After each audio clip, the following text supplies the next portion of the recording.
Health, Education, Labor, and Pensions will come to order.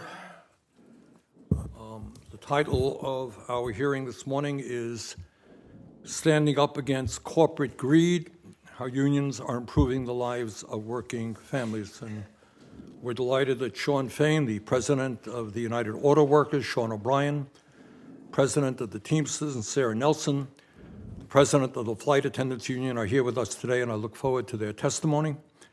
Our Ranking Member Cassidy has invited Diana Furcott-Roth with the Heritage Foundation and Sean Higgins with the Competitive Enterprise Institute, and we welcome them as well.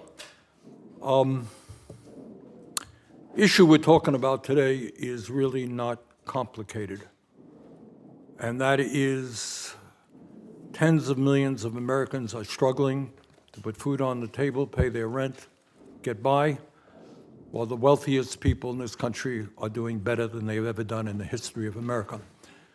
So what I hope every member is interested in discussing is, how do we change that? How do we create an economy that works for all of us, all of our people, and not just the few?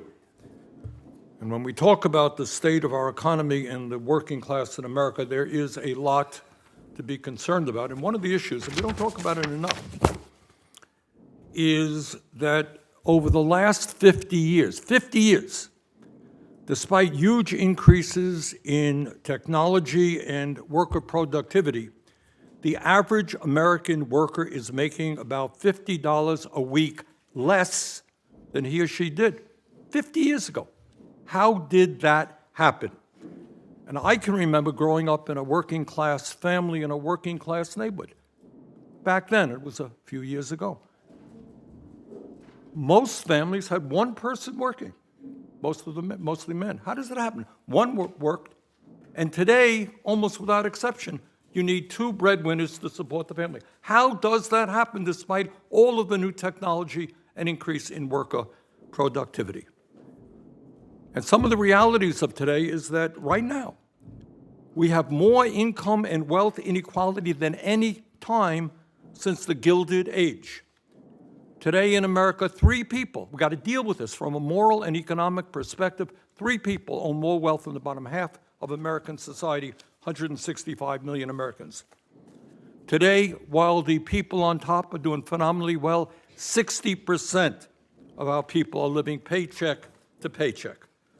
Today, while millions of ordinary people are struggling to pay the rent, pay for childcare, and put food on the table, the CEOs, major corporations, are now making 350 times as much as their average workers.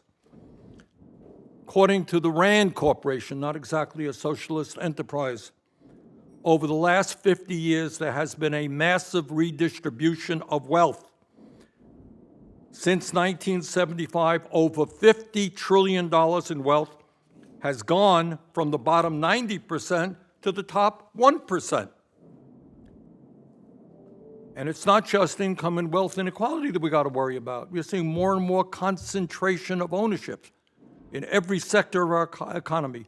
Fewer and fewer large corporations control what is being produced and distributed. Meanwhile, while that is going on, and that should be of major concern to every American, certainly every member of Congress, there is some very good news out there, and that is what we're going to be discussing today. And that is that all over this country, we are seeing workers standing up and fighting back against the unprecedented level of corporate greed taking place. This year alone, over 450,000 workers in America have gone on strike for better wages, better benefits, and better working conditions. And that is up 900% compared to just 2 years ago. Last year, union membership in America increased by 273,000 to a total of 14.3 million workers.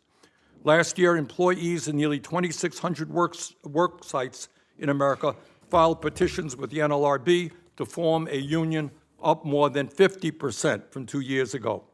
According to the latest Gallup poll, 67% of the American people support labor unions.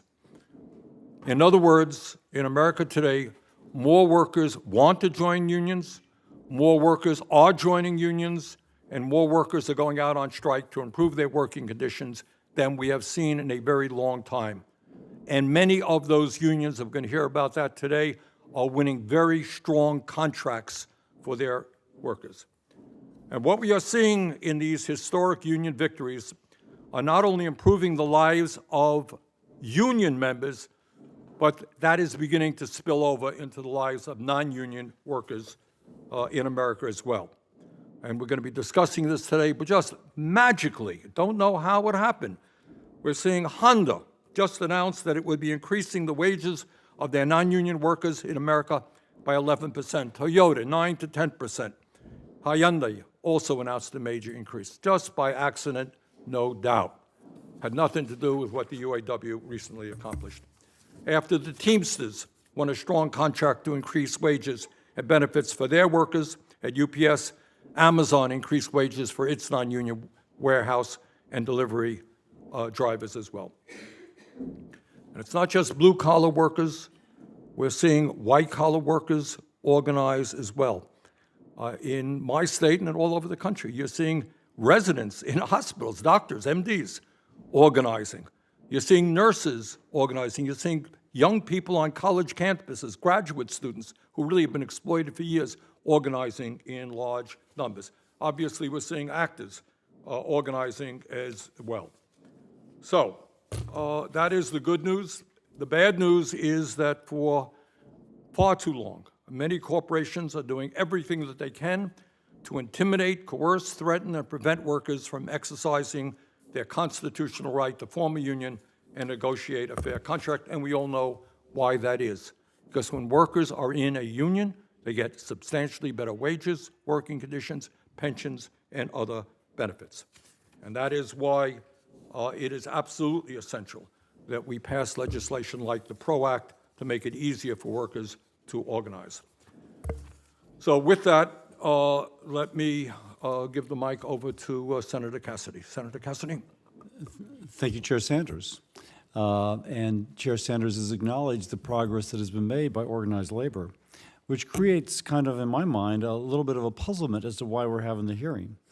We're not conducting oversight, and there doesn't seem to be a legislative purpose. The title of this hearing suggests that unions are functioning well, and it appears that they are, and that means that partisan legislation like the PRO Act is not necessary. Unions have a good message, apparently, about their ability to negotiate contracts on behalf of their members. If that's true, then they don't need the PRO Act to eliminate secret ballot union elections, which could expose workers to retaliation and intimidation. Unions shouldn't need the PRO Act to open workers to forced or coerced unionization by banning right-to-work laws in states like Louisiana, my state, that protect workers' freedom to choose whether to join a union or not. And they should not need, unions should not need the PRO Act or the Biden administration to impose radical joint employer rules to make it easier to unionize the 8 million franchise workers while undermining the business model of the establishments which employ them. If unions can convince workers that it is their best interest to join, then there shouldn't be changes to the independent contractor definition. This policy included in the PRO Act would take away the ability of 27 million workers to choose how to earn a living. Why? Well, effectively to make them susceptible to forced or coerced unionization. Now, I support a worker's ability to unionize. The right of workers to organize and be represented by a union is protected under the National Labor Relations Act. But if the benefits of joining a union are so good, and I'm sure that's the testimony we'll hear today, then there's no reason unions should have to coerce or strong-arm people to join. And they certainly don't need government to help them coerce and strong-arm. I'll remind my colleagues that this committee already voted on the PRO Act, with all Republicans opposing. There's no sign that the majority leader will bring it to the Senate floor, and it doesn't even have unanimous support from Democrats. But regardless, this committee has already devoted a markup to progressive legislation on unionizing and bargaining. So what is the purpose of today's hearing other than holding, I hate to say it, a taxpayer-funded pep rally for big labor unions? We have public health programs that expired September 30th, and we haven't had a hearing for the last 2 weeks. There are serious unmet responsibilities of this committee, but this issue takes precedent and is most deserving of our time. If we wish to celebrate those achievements that unions have recently achieved, that's the chair's prerogative. But we should point out that it's been 54 days since this committee has held a markup or hearing to consider actual legislation. Hopefully we can get back on track and use the limited time we have this year to get the rest of our reauthorizations over the finish line. With that, I yield. Thank you, Senator Cassidy. Now we'll hear from our witnesses. Our first witness is Sean Fain, the International President of the United Automobile Workers. Mr. Fain is a 29-year member of the UAW and got his start with the union as an electrician at Chrysler Kokomo Casting Plant. He served his local union at every level and was elected UAW president this year in the first ever direct election for the union's executive board. Mr. Fain, thanks for being with us. Thank you, Chairman Sanders. Good morning, and good morning, Dr. Cassidy and members of the committee. I'm honored to join this hearing as the first directly elected international president of the UAW, representing over 400,000 active members and 600,000 retired members across a wide range of sectors, from auto manufacturing to higher education. My roots in the auto industry run very deep, back to the first early days of the UAW, when my grandparents, one of my grandfathers was hired in at Chrysler in 1937, the year the UAW organized Chrysler. That job was life-changing for my grandparents, all four of them. Their generation came out of a Great Depression. All four of my grandparents migrated from the South in extreme poverty conditions. One of my grandparents was, her and her siblings were left in an orphanage because their parents couldn't afford to raise them. When they moved north and were able to get good paying union jobs, it changed their lives. It's the reason I'm sitting here today. That changed the entire trajectory for my family. And I shared that same pride when I was hired in 29 years ago. But throughout my 29 years as a UAW member, I've seen drastic changes. I've witnessed our working standards and conditions eroded at the hand of bad trade agreements designed to drive a race to the bottom. Many of the decisions were being made under the guise of helping the companies be more competitive, which competition, in my word, is code for corporate greed and a race to the bottom, because that's what it drives. Find the lowest paying person and compare yourself to that. That's not something we should aspire to be as a nation. Workers got caught on the losing end of a one-sided class war. This led to the big three closing or spinning off 65 plants in the last 20 years. In 2009, our members were unfairly villainized for everything that ailed the big three. Our members, both active and retired, made massive sacrifices, such as the suspension of cost of living, job security language provisions, just to name a few. And all those sacrifices bore by our members were made to help the big three stay afloat and remain competitive. And all that did was feed corporate greed and continued race to the bottom. Despite that, and despite the plant closures that tore apart communities and how our members' lives were turned upside down, our members have always delivered. With recent success in the big three, our union just showed the world what's possible when workers unite to fight for more, to fight against corporate greed. Workers can win. Only a small percentage of the working class Americans have the protection afforded by collective bargaining. Rather, the mass majority are treated like second-class citizens, employed at the will of employers. We want better for America, and you should want better for Americans. In the past 6 months, we've begun to turn the tide in this class war for the American worker. On September 14th, UAW launched our stand-up strike. It was a new strategy to take on corporate greed at Ford, General Motors, and Stellantis, which is Chrysler's parent company. It allowed us to integrate our members into a national campaign where worker strikes strategically grew and escalated over time, giving our union bargaining teams maximum power to negotiate a record contract. For the first time in our history, we struck at all three companies, and in less than 7 weeks, we won justice for our members and other workers. We want things our industry hasn't seen in over 15 years, victories that will instantly change people's lives overnight, getting back to setting the standard, giving people purchasing power to move the economy. Never in our history have we negotiated the reopening of a plant. We won victories that will instantly overnight change a life, and Belvedere, Illinois was written off for dead, as many people know. We not only got work back for that plant, but also a new battery plant. Both of these plants are going to add thousands of jobs to the Belvedere, Illinois community. That's what a union can achieve through collective bargaining. There's far too much in our agreement to detail in a short testimony. But, you know, 4 of the major areas, we raised wages dramatically for over 100,000 workers. We took a major step toward ensuring a just transition in electric vehicles. We improved retirement security for hundreds of thousands of retirees. And lastly, we secured jobs. Job security was a major part of this bargaining for current employees and future members. And we bargained for language that allows us to strike these companies if they don't honor their commitments, which has been a huge issue in the past. You know, looking at the success of our contract, we're seeing that spill over into the non-union industry. After we announced our tentative agreements at the Big Three, Toyota made an unprecedented move and reduced their progression to full pay to 4 years from 8 years. They gave their employees a 9% pay increase. Honda raised wages 11%. And just yesterday, Hyundai announced that they're going to follow our pattern and raise wages by 25% for their employees through the year 2028. We call that the UAW bump, and that stands for You Are Welcome. And we're very proud of that. And when these workers decide to organize and join the UAW, they're going to realize the full benefit of union membership and get what they're fully due. You know, we know, the fears being put out there now. Non-union companies are doing this because they're scared. They're scared that their workers see a better life. And the companies are trying to head that off. They've used fear, uncertainty, and division to try to break the unions. And I promise you here, those days are over. The American public overwhelmingly supported what we've done. 75% of Americans said they supported our initiatives. The American public is fed up with an economy that works for the benefit of the billionaire class at the expense of the working class. The working class in this country is fed up and will not fall for a union-busting playbook threatening to close plants, firing union activists, pitting workers against each other. We're going to organize like hell to help thousands of workers in this country, primarily in the South, to win their union and raise the living standards for the entire working class. We have no interest in being a private welfare state. The working class needs this committee and the entire Congress to step up. You all have an essential role to play, not only supporting our fights and other fights like ours, but to finish the job for economic and social justice for the entire working class.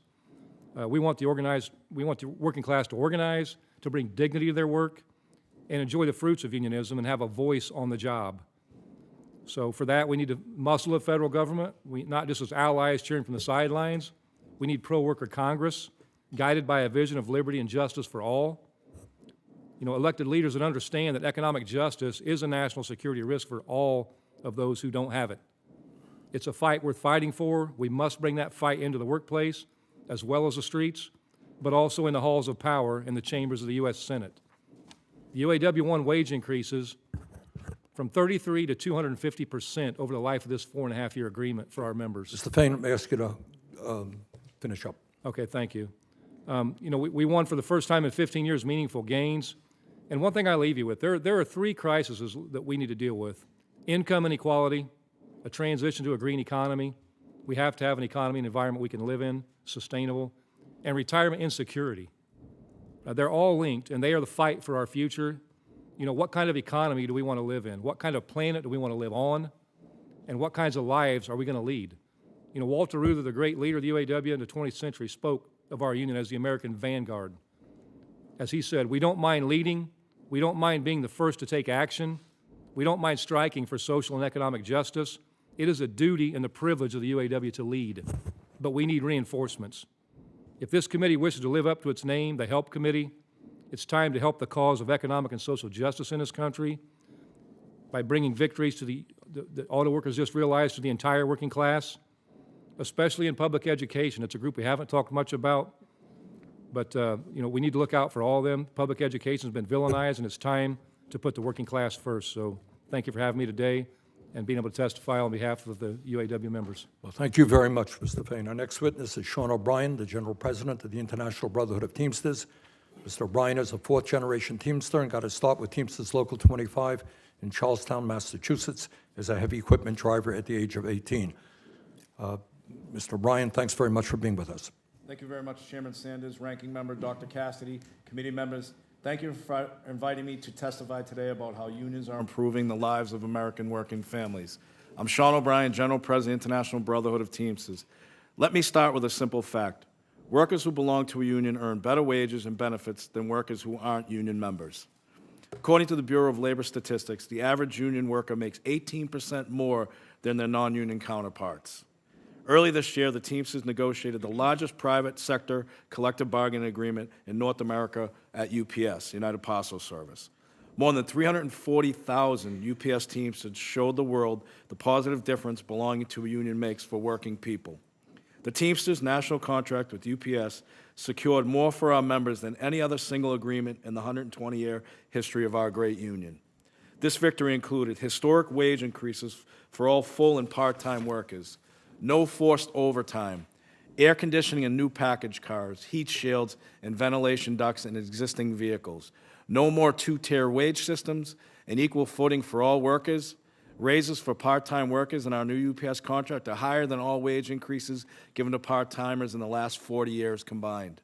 For the first time ever, the Teamsters successfully clawed back concessions at UPS made in previous contracts. This historic new 5-year agreement is by far the best contract ever secured for American workers at UPS. Throughout our campaign, it was necessary to show the public what it looks like when real people get up in the morning and go to work at UPS. These are hard jobs. They wear people down. They are also essential jobs in every sense of the word. Today's world, all of us rely on parcel delivery more than we ever have before. This country does not move without the hard work of Teamsters at UPS. This includes the package car drivers in the iconic brown trucks, the feeder drivers making long-haul deliveries, the women and men getting up at 3 a.m. to work those warehouses, the unsung heroes the public never sees who move those boxes to load and unload those trucks. None of us are getting our packages without those dedicated part-time workers. The more we told the story of UPS Teamsters, the stronger our fight got against this giant corporation. Every poll showed the public was on the side of the workers. The American people will always appreciate and respect hard work. Our members knew that and felt it every week of our battle for a new agreement. When all was said and done, UPS Teamsters won a $30 billion contract. We did it without being forced to go on strike, by running a fierce practice picket campaign nationwide, and by fighting harder than ever before at the bargaining table. This is a contract that sets the tone of what's happening in the labor movement today. Interest in unions is at an all-time high, and for good reasons. Just look at a unionized company like UPS and compare it to non-union Amazon, who do the same job every single day. Both companies have tough, stressful working environments, but workers at Amazon are twice as likely to be injured on the job. Workers at Amazon are under constant surveillance and fear of losing their jobs. A regular package car driver at UPS makes twice as much as an Amazon delivery driver under the independent contractor model. Under the Teamsters' new agreement, UPS workers are the highest paid delivery drivers in America. Full-time UPS Teamsters receive more than $40 per hour in benefits compared to Amazon drivers who receive a benefit package of less than $10 per hour. Part-time UPSers receive 4 times more in hourly benefits than current warehouse workers at Amazon. Thanks to a Teamster contract, there's no comparing UPS Teamsters and non-union Amazon employees and how they are compensated or treated. For a company as rich as Amazon to treat their employees so badly is a disgrace.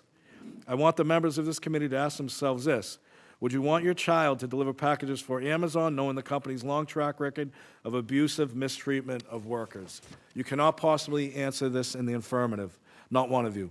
When you go to work at UPS as a Teamster, you get the highest wages in the industry, you get a pension, you get real protections on the job, and you get a fully paid health care plan that's better than the one I have as a general president of the Teamsters. Where else are you seeing that across this U.S. economy? Virtually nowhere. This is why there were so many stories online about job searches online for UPS careers after we ratified this contract. This is why Amazon gave warehouse workers a raise while the Teamsters were winning our contract fight at UPS. I'm sure my friend Sean Fain can say a word or two about the raises given out at Tesla and Toyota following his union's victories against the Big Three as well. There is no coincidence here. Union victories and contract wins don't just affect union members. They positively impact all working people in this country. As we speak, 5,000 Teamsters nationwide are negotiating a new contract with Anheuser-Busch. Right now, we have more than 1,100 Teamsters standing up to DHL to bargain a first contract at the Cincinnati Northern Kentucky Airport. In a few months, more than 7,000 Teamsters in Hollywood will fight along IATSE to take on the big movie and TV studios. Just as the WGA and the SAG-AFTRA members were forced out on strike this year, we have our own battle brewing with the AMPTP. The fight to raise wages and improve the standard of living for American workers never ends. It's an uphill battle every day against giant corporations who want to pocket all the money or spend it on gaming our political system. American labor laws do nothing when employers refuse to negotiate a first contract after workers choose to join a union. This is one of the primary reasons why union membership continues to decline despite workers' interest in unions being higher than ever. American workers want unions. They have a right to join or form a union, but employers will try everything they can to deny that right to working people. When these same people have friends on Capitol Hill who help them get away with it, the potential for workers to get ahead in this country further disappears. If we want to make America a better country, we have to stop letting corporations destroy the middle class through their abuse and exploitation of workers. We have to advocate for workers and really fight for them. And it can't just be the Teamsters doing the heavy lifting. We need your help. We need our elected officials to do more and do what's right. In recent months, the Teamsters have been building greater bipartisan support across our government to protect workers' interests. This includes senators and representatives brave enough to put into writing their support for UPS Teamsters fighting for just contracts. Most recently, Republicans and Democrats in this chamber continue to stand up to back our efforts to rebuild good union freight jobs in the wake of Yellow's collapse. From Senator Josh Hawley to Senator Roger Marshall to Senator Elizabeth Warren and Senator Bernie Sanders, the Teamsters are eager to build bipartisan coalitions where we can help working people. This is what it should be about. We have to put more money in workers' pockets. That's what the Teamsters just did at UPS. It's what unions are doing all over the country, and American workers are paying attention. Thank you very much. Thank you very much. Our next witness is Sarah Nelson, the International President of the Association of Flight Attendants, Communication Workers of America. Ms. Nelson started as a flight attendant at United Airlines in 1996. She has been serving as the International President of AFA-CWA since 2014. Ms. Nelson, thank you very much for being with us. Thank you, Chairman Sanders, Dr. Cassidy, and members of the full committee for the opportunity to testify here today, and especially to get some time with my union brothers, Sean and Sean. I'm a 27-year union flight attendant and president of the Association of Flight Attendants, CWA, representing flight attendants at 20 airlines. Alongside our sister union, the Association of Professional Flight Attendants, we represent 80,000 flight attendants in total. We work closely with our partner union, CWA, and the millions of transportation workers and union members who are the backbone of our economy. Amy King, Michael Thoreau, Amy Jarrett, Robert Fangman, Catherine Labore, Al Marchand, Alicia Titus, Victor Saraceni, Michael Horrocks, Jesus Sanchez, Marianne McFarland. This was the crew of United Airlines Flight 175. You know this flight. It's the one you can picture crashing into the South Tower of the World Trade Center on September 11, 2001, because all cameras were trained on the site after American Flight 11 hit the North Tower 17 minutes earlier. But this wasn't just any flight attendant crew. These were my friends, my flying partners, and members of my union.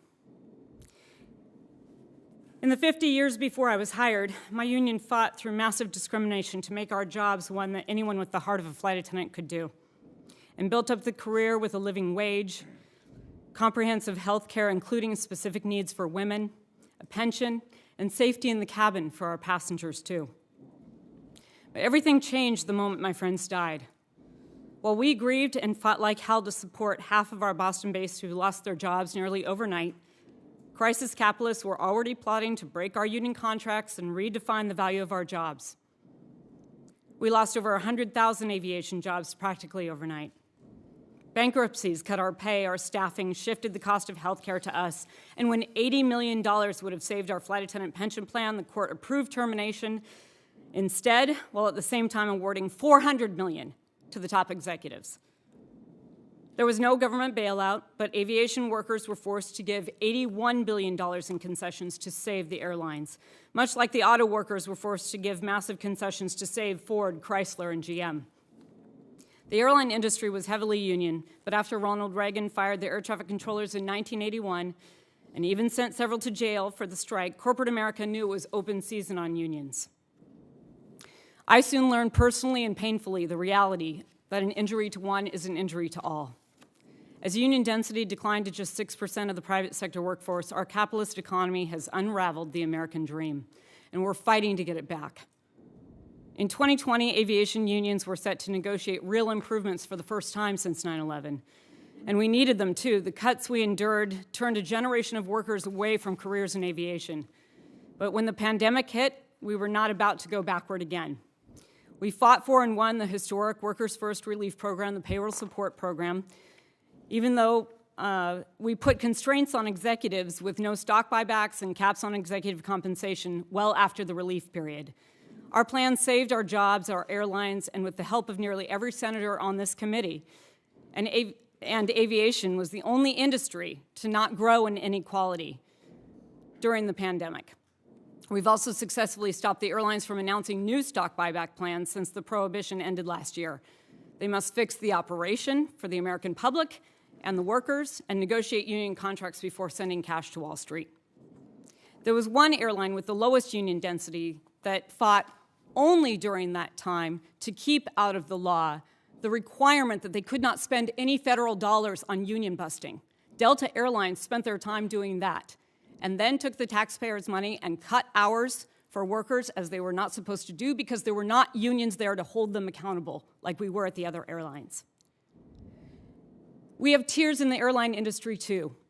The regional airlines that do work for the major airlines, United, American, Delta, and Alaska, are paid 45% less on average, working the same flights, doing 40% of the domestic lift in this country. We have to end those tiers, and we have an organizing campaign at the largest regional carrier right now, SkyWest Airlines. SkyWest has, for a very long time, tried to keep the wool over workers' eyes by saying that they already have a union, but it's an illegal company union. And when Teresa Grange, nearly 25-year employee with SkyWest, and Honored and Shane Price, 9-year employee, stood up and showed that this company union was a sham and that their voting system was a sham, they were fired for their union organizing. This committee needs to have oversight over that and put a check on it. The laws we have today were eroded since they were first enacted and took shape. The oldest law, labor law, the Railway Labor Act, has been eroded. There has been no reduction in the right to strike, and we routinely got contracts when the right to strike was enacted, and there was a clear question before the companies and the union members in order to reach agreements rather than to go on strike. But the administration has not allowed that release in 2 decades, with the exception of one time. And that is why we are suffering now, today, in contract bargaining, where American Airlines has not had a raise since 2019, the flight attendants. They're asking for a 33% wage increase because to keep up with inflation, they need at least 22%. And if we're going to get ahead from where we were since 9/11, we have to have more than that. We need scheduling rules, and we need our time back. Our time is controlled by these companies, and the consumers are hurt by that too. We're looking for scheduling rules and investments in the airlines so that we are not left out stranded. These are the things that we are negotiating for right now. American flight attendants voted 99.5% for a strike and will be asking for a release soon. United Airlines and Alaska Airlines is not far behind them. I have a question for this committee and a message for the billionaires who want to bleed the working class dry. To the billionaires, I say, there is plenty for everyone. You can be fabulously wealthy, but if you continue to try to keep us poor, you will find that the working people are not going to take it anymore. To the members of this committee, to the elected leaders across the country and around the world, I ask you the question that working people have asked for generations. Which side are you on? Thank you to Chairman Sanders and Dr. Cassidy for the opportunity to testify. Unions are necessary for a stable economy, our safety, our security, and our democracy. Nothing is more important for our nation to succeed than unions, collective bargaining, dialogue between divergent groups, solutions to the existential threats that we face, and the strength and future of our world and nation. The Association of Flight Attendants, CWA, is prepared to do our part, and I look forward to doing that with you and your questions. Thank you. Thank you very much. Our next witness is Diana Furcott Roth, the Director of the Center for Energy, Climate, and Environment and the Herbert and Joyce Morgan Fellow in Energy and Environmental Policy at the Heritage Foundation. Ms. Furcott Roth is an Oxford-educated economist. Pardon me? All right. I get to introduce you. Yeah. And I'll also point out that the chairman's witnesses all got at least a minute and a half or 2 minutes more to speak. So, Have the same time. and I knew you would do that. Very gracious. I'm pleased to introduce a witness whose work focuses on policies promoting economic growth and individual freedom. Diana Furcott Roth is the director of the Center for Energy, Climate, and Environment at the Heritage Foundation and an adjunct professor of economics at George Washington University. She's worked in senior roles in the White House and also served in appointed positions at several agencies. The author or co-author of 6 books and hundreds of articles on economic policy, including Regulating to Disaster, How Green Job Policies Are Destroying America's Economy. Ms. Furcott Roth's testimony will discuss the implications to the U.S. auto industry of the Biden administration's EV mandates and how the recent UAW agreement with automakers accelerates the loss of American auto jobs. She'll also testify on the reasons workers choose not to join a union. Ms. Furcott Roth received economics degrees from Swarthmore College and Oxford University.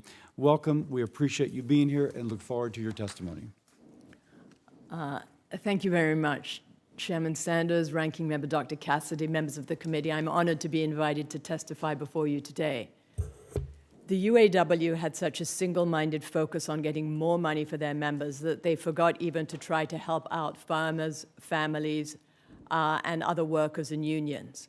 The Biden administration's electric vehicle mandate puts the economy at the mercy of government dictates in a planned economy that will destroy the livelihoods of small business, non-unionized workers, and eventually even unionized auto workers without making car companies more competitive or solving climate change challenges.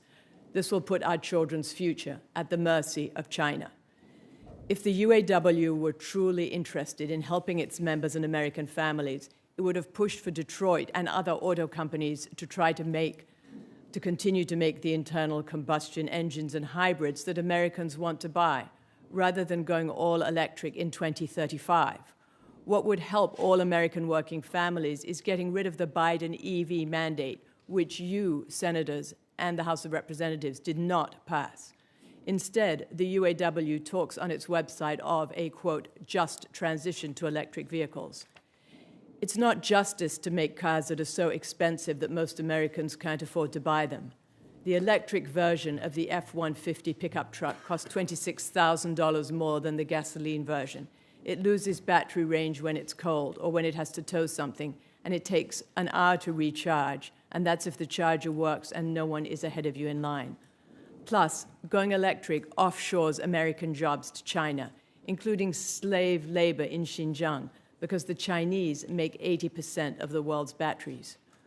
Ford Motor Company President Jim Farley estimated that with all EVs, the auto industry will need 400,000 fewer jobs in the long run. The EV plan is poison for auto workers, small businesses such as plumbers and electricians, and auto repair shops and farmers who rely on gasoline-powered engines for pickup trucks and equipment. Ford is losing $60,000 per EV sold, and unsold EVs are piling up on dealers' lots.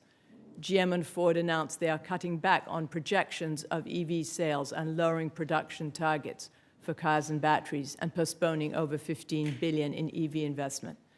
There will also be, with EVs, layoffs in auto parts companies and among your local mechanics who repair your gasoline-powered cars. Unions act in their own interests, as can be seen by the simple focus on UAW member pay at the cost of the interests of members of other unions. When auto workers were on strike pay of $500 a week, union leaders were still collecting their full salaries, in some cases over $250,000 a year. Only 10% of American workers and 6% of American private sector workers belong to a union in 2022, down from 33% in the 1950s and 20% in the 1980s. But some members of Congress are still trying to push Americans into unions. Why the decline in membership? Union corruption is endemic, and Americans don't like it. Teamsters drove yellow trucking into bankruptcy with a loss of 30,000 jobs. Stellantis, former Fiat Chrysler, and the UAW are still under federal oversight. Stellantis admitted to making more than $3.5 million in illegal payments to UAW union bosses, including, and I quote, extravagant meals, rounds of golf, lavish parties for the UAW International Executive Board, an Italian-made shotgun, clothing, designer shoes, and other personal items paid for with credit cards issued by the Joint Training Center, which was the UAW Chrysler Skill Development and Training Program. FCA executives also paid off the $262,000 home mortgage of former UAW Vice President General Holyfield. Holyfield and his widow also received hundreds of thousands of dollars directed through Holyfield's purported charitable organization. I'd like to submit the U.S. Office of Eastern District of Michigan, March 1, 2021 press release on Fiat Chrysler's guilty plea for the record. Working families also don't want to pay money into failed pensions. Last year, Congress spent $36 billion in taxpayer funds to shore up failing union pension plans, such as the Central States Pension Fund. Otherwise, 2.5 million union workers and retirees would not have received their promised pensions because unions didn't take care to fund members' pensions, although their own pensions were fully funded. Even after the massive taxpayer-funded bailout, plans are in trouble. In 2023, the Labor Department listed 45 union plans in critical status, which is defined as less than 65% funded, or in endangered status, with less than 80% funded. Unions desperately need new workers to join because they pay contributions to pension plans for many years without withdrawing money.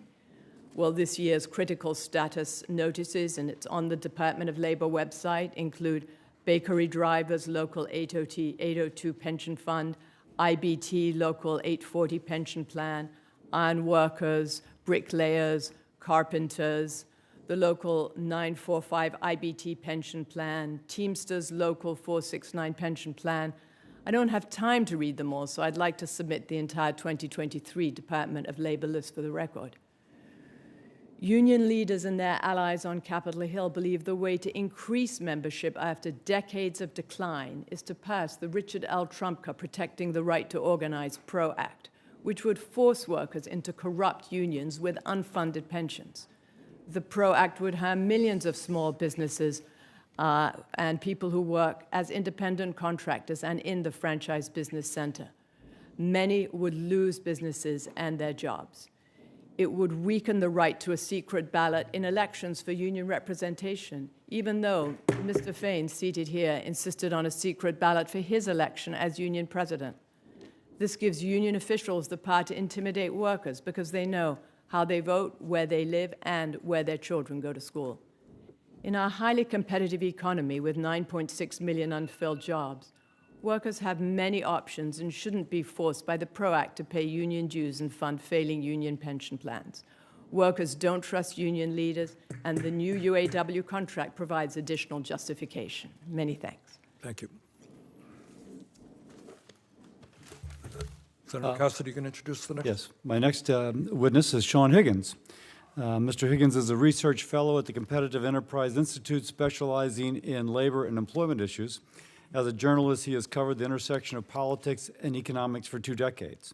He was senior writer for the Washington Examiner, Washington correspondent for Investors Business Daily, and a contributor to publications including Reason Magazine and National Review Online.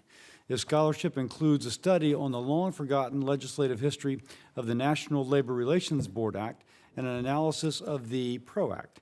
His testimony will discuss how the NLRA was intended to protect the rights of individual workers to join or not join a union, and how the PRO Act does little to expand the rights of individual workers. Mr. Higgins, welcome. Thanks for being here. We look forward to your testimony. Thank you. I'll try and keep this within 5 minutes. Chairman Sanders, Dr. Cassidy, members of the committee, thank you for the opportunity to speak today. My name is Sean Higgins, and I'm a research fellow for the Competitive Enterprise Institute. CEI first and foremost stands for the individual worker. We support the worker's right to engage in collective bargaining and the right to refrain from engaging in it. We support the rights of the individual worker to do as they choose and impose any encroachment upon those rights.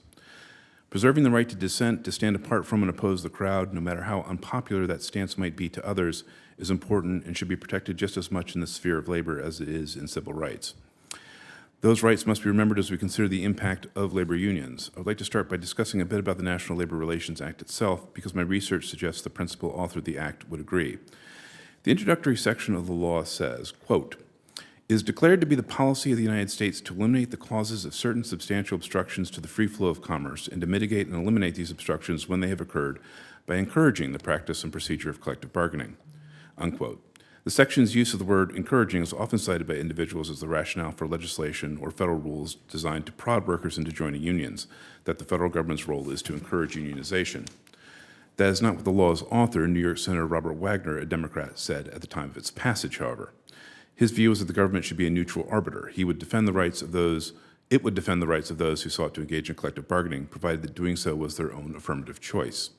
In testimony before this very same committee in 1935, Senator Wagner said, quote, "That is all this bill does so far as I can see. It leaves the worker a free man to organize or not to organize as he chooses, and that is all it does."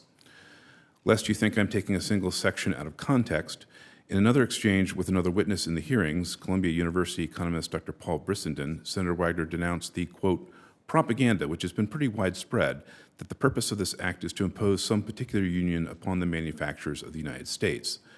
This bill does not do anything of this kind, except that it does make the worker a free man so he may decide whether he wants a union or not, and if he wants one, what particular union he wants to represent him, or whether he wants to remain unorganized," unquote. The NLRA, it should be understood, was originally fix-it legislation. Collective bargaining rights for private sector workers in general was first granted in 1933's National Industrial Recovery Act. With federal law now affirming the right to collective bargaining, unions at the time made a concerted push to organize industries that had previously resisted it. The industrial leaders at the time fought this with strikebreakers, and 1934 became one of the bloodiest years ever for labor unrest. This tied up all manner of commerce. Factories went idle, goods didn't ship, as the country was still trying to get out of the Great Depression. A second related problem emerged. Corporations responded to the new federal law with a "if you can't beat 'em, join 'em" attitude, and created unions of their own for their employees to join. If you worked for GM, congratulations, you could now join the Chevrolet Employees Association. Quite a few GM employees did. The degree to which they were pressured to do so was unclear. The independent unions of the time called these company unions sham organizations for the obvious reason. A company-run union has a clear conflict of interest and was therefore unlikely to properly serve the interests of the workers. That said, such organizations did not appear to be illegal under the Industrial Recovery Act. Wagner's NLRA was meant to rectify this, to affirm the right to collective bargaining, while also ensuring that workers were not coerced into joining labor unions they did not wish to join or did not reflect their interests. Quote, that is what I'm interested in, whatever the men want to do. If they want to bargain individually or through an organization within a plant, that is all right, only if it is the free choice of the men," Wagner told this committee. It should be further noted that the NLRA section encouraging collective bargaining follows a preamble about certain substantial obstructions to the free flow of commerce and the need to mitigate and eliminate these obstructions when they have occurred. In short, encouraging collective bargaining is called for as a solution when labor unrest has created a ripple effect that threatens the broader economy. This is a reference to the violence that occurred in the year before the law's passage. The purpose of this hearing is to tout and promote unions as a boon to the economy and to workers. CEI does support a worker's right to engage in collective bargaining. It also supports a worker's right not to engage or to otherwise opt out. Attempts to expand collective bargaining by workers can easily fall into the trap of coercing workers, of making them do things on the basis of "for your own good." The Protecting the Right to Organize Act would, for example, strip workers in 27 states of the right to decide for themselves if they wish to join or otherwise support a union. Nothing about a right to work law prevents workers from joining or being active in unions if they wish, however. They simply preserve the right of the individual to dissent. The best force for raising the lot of the individual worker is a strong economy with a tight labor market. We've seen over the last year and a half what happens when employers are put in the position of having to compete for workers. Wages rise and benefits expand on their own. With that, I thank you, and I'm happy to take any questions. Thank you very much. Now we begin the questioning. Let me ask one question to the three union representatives here, and that it's a two-part question. The first part is, in your experience, how do workers feel about the reality that their CEOs in America now make 350 times more than the average worker? That's question number one. Question number two, what plans do you have to organize the unorganized in your areas of influence? Mr. Fain? Thank you, Mr. Chairman. I guess in both those questions, I mean, the CEO pay issue, obviously, we highlighted that a lot throughout the process, and, it's despicable that, that someone, it would take one of our workers 350 years to make what a CEO makes in a year. The head of GM made how much? Makes 29 million. okay. And starting wages at one of the automobile plants was what? Prior to this contract, 16 something an hour.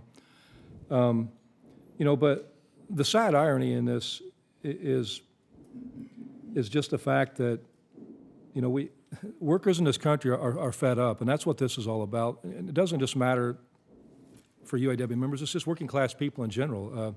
We have to ask ourselves what kind of society we want to live in. And CO pays run rampant. We hear the talk about competition all the time of being competitive, and us being competitive with the transplants. But it's funny, I don't hear that talk when it comes to CEO pay. The average big three CEOs make almost 25 million, 30 million a year. The average CEOs of the transplants make around anywhere from 3 to 5 million. But we never hear that argument. All right, let me ask you the second part of the question, organizing efforts.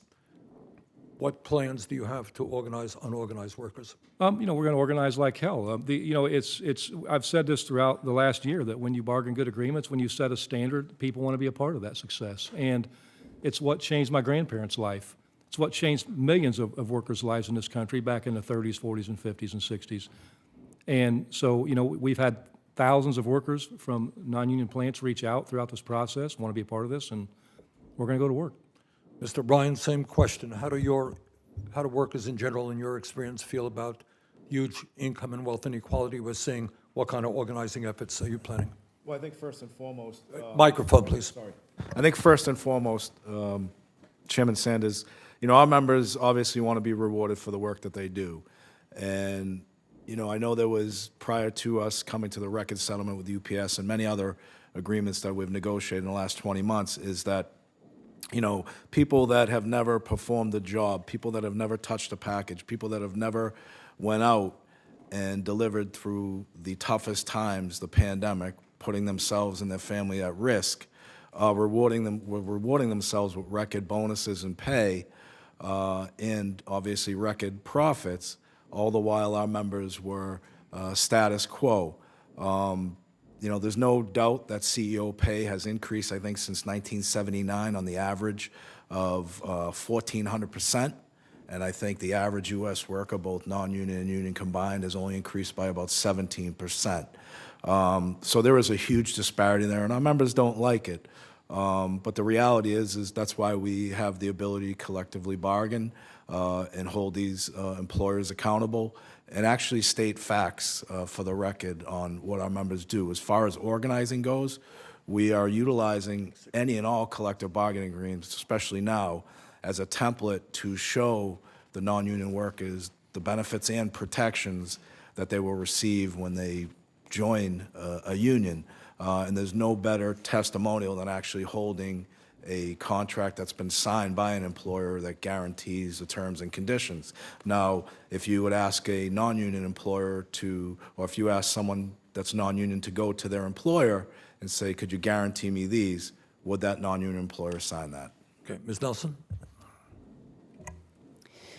Flight attendants and other workers are enraged that when they can't make ends meet, that they've got every person in the house working 2 and 3 jobs or overtime just to try to get by and still scraping from paycheck to paycheck, that other people are living in lavish conditions, that airline executives are hiring private jets to fly them out of a city that no one else who has to buy a consumer seat can get anywhere from.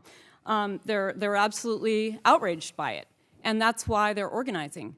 Delta Airlines has made twice in billions what the other airlines have made. They have ridden off of the backs of the employees who have made that airline successful, and they have not paid the same in pay and benefits. And that's why Delta flight attendants, Delta mechanics with the Teamsters, and Delta ramp agents with the International Association of Machinists are organizing right now to try to take back what's theirs. As I said before, the SkyWest flight attendants have woken up to what their airlines have tried to do to pull the wool over their eyes, and they contacted us, and we're eager to organize. So we're supporting organizing for over 40,000 workers right now, with our union of just over 50,000 workers.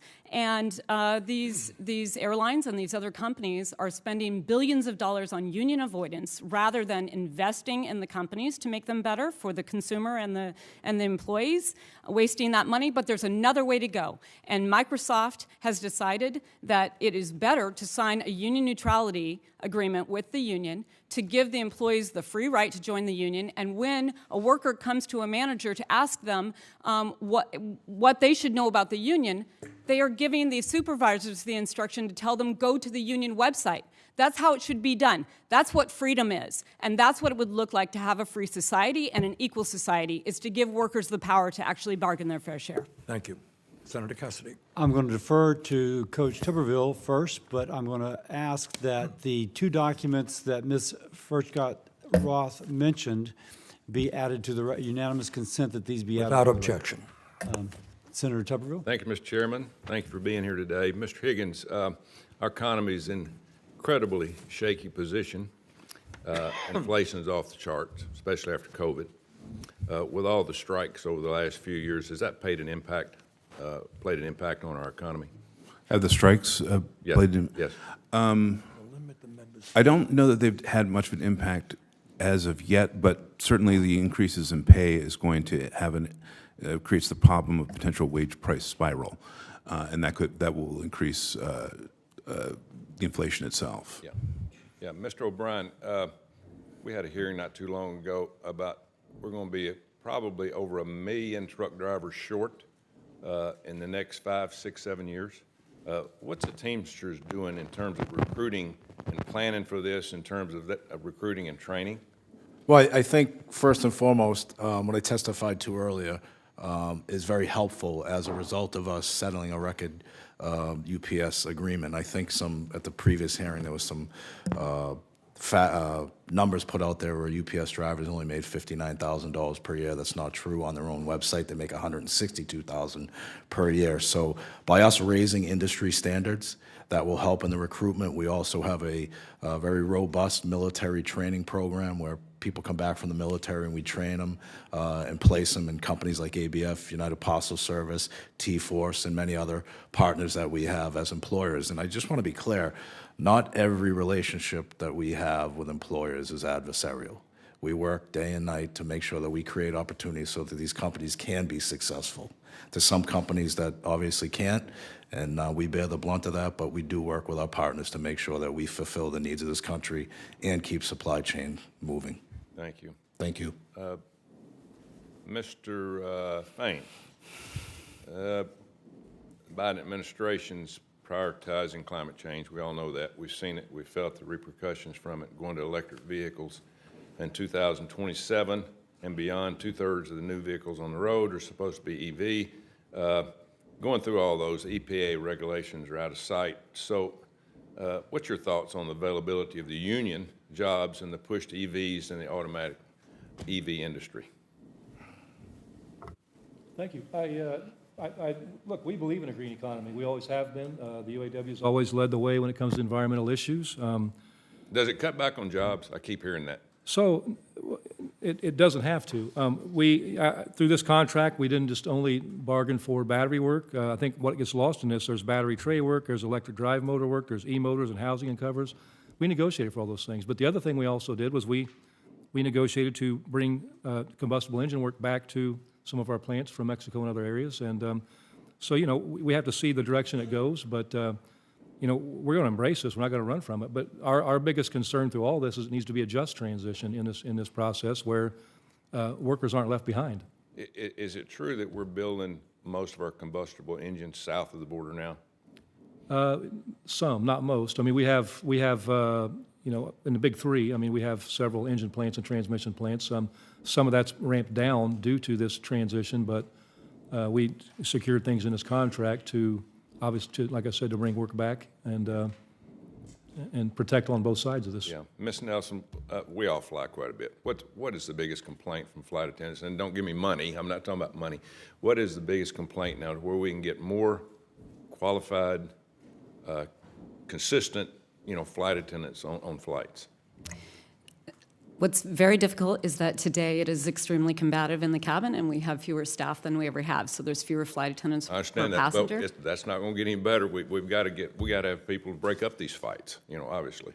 Yes, absolutely. And leadership to encourage people to come together and understand that we can actually safely get from one place to another without having a brawl is very helpful. So appreciate leaders around the country talking about unity and talking about how we're better off when we work together to ensure that safety and security come first and that people can come to work without being fearful of being a punching bag. Yeah, I think we'd all agree too. We got to get more people back to work. Training. I came from the education field, getting more kids into technical training other than going to a four-year school that they're not going to get anything out of, to be able to get a job like most of you, supply. So thank you for being here today. Thank you. Thank you, Mr. Chairman. Thank you. Thank you. And we are going to work on an apprenticeship program. I think that's vitally important. Senator Casey. Mr. Chairman, thanks for having this hearing, you and the ranking member, and bringing in leaders to talk about workers and corporate greed, but also the promise of union organizing. And we're so grateful to be with these leaders. I wanted to start with obviously a related issue, and that's what has been termed greedflation. We just did a report about this last week. When major corporations are taking advantage of consumers by jacking up prices and blaming inflation, just because they can, without any kind of scrutiny. And when they jack up those prices, they hurt a lot of families, and that's what we're seeing all across the country. Here's the reality: just between 20 and 21, just between those few years, corporate profits rose 75%, 5 times the rate of inflation. That is, I think, for so many Americans, an abomination. When corporate profits are exploding by 75%, 5 times faster than inflation. When I travel across Pennsylvania, I hear about this every single day, whether it's people trying to pay their grocery bill or other household or family expenses. And greedflation is impacting our families. This is documented. This isn't some theory. We can document it, and we do in the report. And it's, if anything, it's elevated the significance of unions and why union organizing has never been more important. To give a worker and his or her family a shot at being able to make ends meet because they have the benefit of a union. And unions like those that are represented here today are critically important in this fight for workers. Strengthening workers' rights and protections, including the fundamental right to organize, which, by the way, is under threat. And anyone who thinks just because we had a legislation in 1935, the National Labor Relations Act, that everything's okay, every day of the week that right is under threat across the country. It's essential, that right to organize is essential to building an economy that works for all Americans. So my first question is, President Fain, not just because you've had a couple successful months with your organizing, but I'll start with you. As you know from the deal, the historic deal that you just negotiated, securing wage gains for auto workers, the big three are another example of this. They've seen record profits, and they've given their CEOs millions in salaries and bonuses while fighting to deny their workers a raise and keep their car prices high. How has corporate greed affected American car prices and worker wages?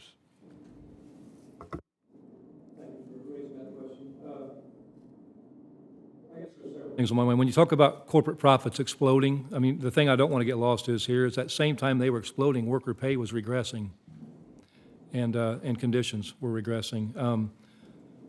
I've had, Mr. Higgins was talking about how, increases in pay will impact the economy negatively.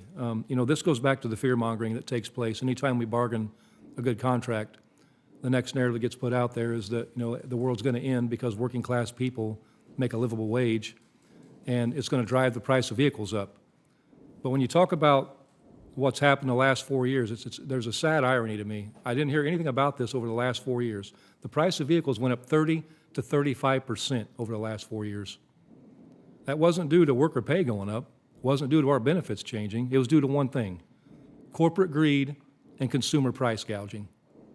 And that's what's got to change in this country. And it's one thing I've learned throughout this process, throughout this bargaining process, and throughout my career is, I've listened to analysts and people that, write op-eds and things, and one thing I've learned is that most of these people have no clue what the hell's even going on in the work we do. And so, they might be great professors, great, pundits, but at the end of the day, I've been at the bargaining table. I've been in the factory, working on the shop floor. Working class people matter, and when working class people withhold their labor, nothing moves. And that's what people need to realize in this country. Billionaire class can build all the factories they want. If workers refuse to withhold their labor, they won't build a thing. And so, but corporate greed and consumer price gouging is all that's behind this. Mr. Chairman, could I just add something for the record? If I could ask consent to submit for the record this greedflation report that we released last week. Without objection. Thank you, Senator Mr. Cassidy. Chairman. Thank you, Mr. Chair. I got a few minutes since someone asked people to be brief. Mr. Fain, the headline just came across. Stellantis offers buyouts and early retirement to 6,400 U.S. non-union workers as the auto industry hits turbulence. Now, you don't know for sure, but after the very good contract you awarded, they're now laying off 6,400 people. Yeah. It seems like a little bit of a tube of toothpaste. If you squeeze here, it's going to do something down there. And I think that would be something that Ms. Furchtgott-Roth would point out. Any thoughts on that? And again, be brief, because I got other questions. Talking to the mic. They don't there. have to. Yeah. All right. I'm sorry? Talking to the mic, please. I'll give you 12 billion reasons why that doesn't have to happen, okay? When Stellantis took over, they went on a price cutting, on a labor cost cutting initiative. But that was about a decade ago, so No, take care. Stellantis just took over, within the last 4 years. Okay. But when they took over, they wanted to cut their way to profitability, but they do it on the backs of workers, and they don't have to cut those jobs. They chose to cut those jobs. Has nothing to do with our contract. They made $12 billion in the first 6 months of this year, and are continuing to make billions as we went through the bargaining process. So, again, to me, it's short-sighted goals to recognize profits, and I've heard this said over and over by leaders in the past. You can't cut your way to profitability, and it's a short-sighted way of doing business, and it's not sustainable for the long term. So, Okay, so Mr. O'Brien, Yellow Trucking is obviously going belly up, it appears. And they had come to the Teamsters in June, I'm just reading press reports, and asked for some help. And it specifically mentioned you that we're not going to, get tough attitude is how the article put it. And now they've gone belly up. There's reports that the Teamsters came back in August to try and make things better, but by that time it was too late. Now, there it seems, again, going back to the witnesses, Mr. Higgins and Ms. FGR, that this kind of approach brought a company under, and now we have a lot of Teamsters who are going to be unemployed. All due respect, Dr. Cassidy, that's inaccurate on the yellow situation. This yellow situation has been going on since 2009, where our members have given back in concessions with the recommendation of the union to try and save this company since 2009, $5 billion in wages and benefits. And this company was awarded under the Trump administration a $700 million loan, right? And the company's just been mismanaged. And they did not come to us in August. They came to us early on. We tried to work with them and find solutions to the problem. All the while, after their initial meetings, they started, and we found this after the fact, they started draining. They told us they'd be out of money by August, and that if we didn't help them, then they would go under. All the while, they were taking their executive bonuses as CEO pays. And you know, But in the scheme of things, they can blame anybody they want. That company was mismanaged since 2009. There's facts and records to show exactly what our members have given. And I won't argue about the quality of their management. It does seem, though, that when I read the benefit packages that the drivers got, they would argue that they could not afford that. But that's their perspective. And I'm sorry, I just have limited time. Ms. Furchtgott-Roth, I remember distinctly that Mr. Fain had made comments that the rapid transition to all EV vehicles was part of what was contributing to the loss of jobs. I saw a cartoon, the green economy will create jobs. Unfortunately, most of them are in China. You commented as well on that in your testimony. In response to Coach Tuberville, Mr. Fain kind of soft-pedaled that, but any thoughts on that? In effect, President Biden's environmental policies have contributed to some of this loss of jobs in the auto industry. Microphone. Mr. Fain did say very clearly in April of this year, shame on politicians for moving forward to 100% EVs because this is bad for our auto workers' jobs. So I was especially puzzled why, during the negotiations, he didn't try to get these auto workers to drop their own self-imposed goal of going all EV by 2035. And Mr. Fain has just said that he's got some of the internal combustion engines to move back from offshore, but they're not going to be able to use them after 2035. At least they say they're not going to be able to use them. They say they're not going to use them. So why is that? It's not under the law. So he should be able to persuade them that his members' jobs are more important, plus what Americans want to buy, small businesses, farmers, they all need cars with internal combustion engines. Mr. O'Brien, this is also the help committee, and the P stands for pensions. And it was mentioned earlier, I think, by Mr. Higgins, that the Central States Pension Fund had received money to help bail out their, I think, $36 billion or something like that, to bail out them in arrears. It's my understanding that the roster submitted by the Central States Pension Fund had nearly 3,500 dead individuals submitted to the Pension Benefit Guarantee Corporation. Somebody commented it's a little bit like the voting rolls in Chicago. But as a result of this, the pension fund was awarded $127 million in additional bailout money. Now, is the pension fund going to refund that to the American people? Well, I would assume it would, and I assume the government would go after that if that's I truly think what this happened. administration has made the decision that they're not going to, but that's the kind of administration decision. That's actually not kind of a taxpayer-type decision. Well, look, I'll go on record as saying if someone was given something they weren't entitled to, they should refund it. Sounds great. Can I quickly on Mr. Higgins? Mr. Higgins, you mentioned on the joint employer rule it's a boon to employees. I think my understanding is if you have a Subway and you've got 7 employees and 4 of them vote to unionize, that young entrepreneur or that person of color who's got their first business has to unionize. And of course, with increased cost and hassle. Any quick comments on that? Because the chair is being indulgent, but still, quick comments? Well, as far as the joint employer goes, it doesn't directly impact unionization itself, but in terms of it does sort of bleed back towards the corporate parent, and that's, I believe, the intent here. If you're organizing, you have to organize, in their franchisees, you have to organize them piecemeal by one. But if the franchisor is considered the joint employer for all of its franchisees, then you can simply direct your campaign at the franchisor corporation and do it that way. And I believe that's the sort of underlying impetus. Okay. Senator Baldwin. Thank you, Mr. Chairman. I want to begin by recognizing the incredible leadership of the 3 union leaders before us today. From winning historic gains at UPS and the Big 3 to protecting airline workers during the COVID pandemic, you've really served your members quite ably. Despite these bright spots, it has been a tough year for union workers in Wisconsin. President O'Brien, when you came before this committee earlier this year, I asked you about the announced closures of 2 Energizer battery plants in Wisconsin. These facilities in Fenimore and Portage were formerly Rayovac facilities. Rayovac was an iconic Wisconsin company.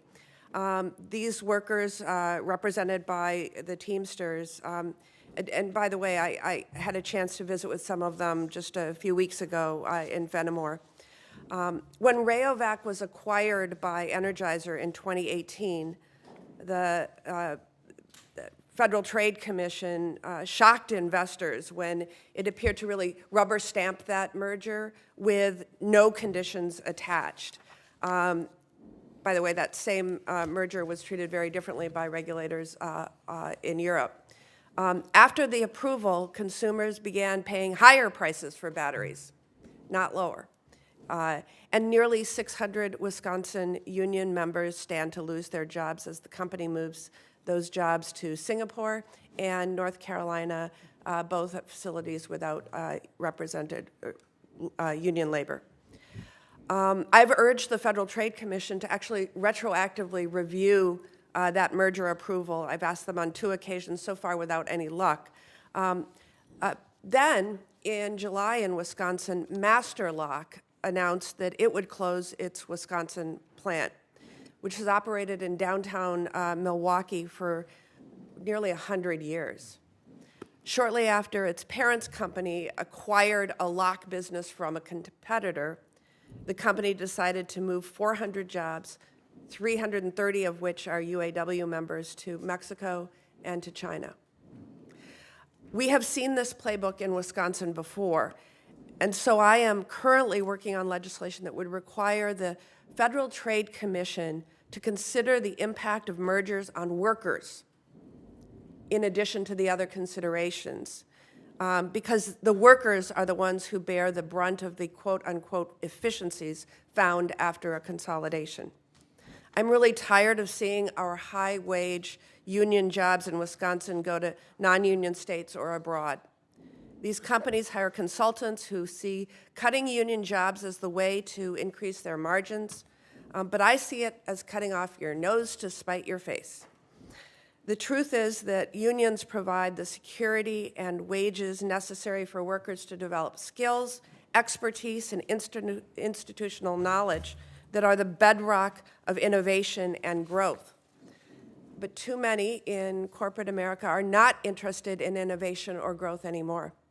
Many large companies only want to look at the very short-term, quarterly capitalism, extract value, cut wages, close facilities, and increase buybacks, all to enrich themselves and their investors. So it's a big question with very little time left for the 3 of you.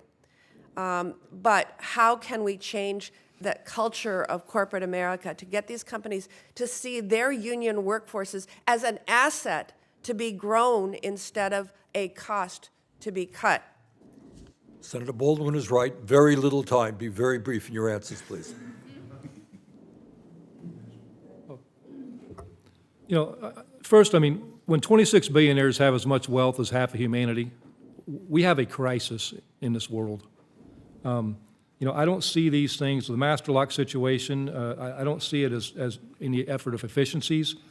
I'm going to call it what it is. It's corporate greed at the expense of working class people. It's driving a race to the bottom. We have to want better for this country. I don't care what party someone is. If you truly believe that paying someone poverty wages is the pathway to a successful nation and a successful economy, I don't know what you're smoking.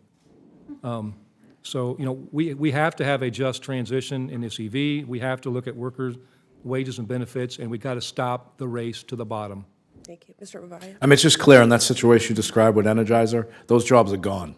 They're not coming back. And right now you have 600 people that have had long-term careers there who've raised families, put kids through college, and we're depending upon retiring out of there.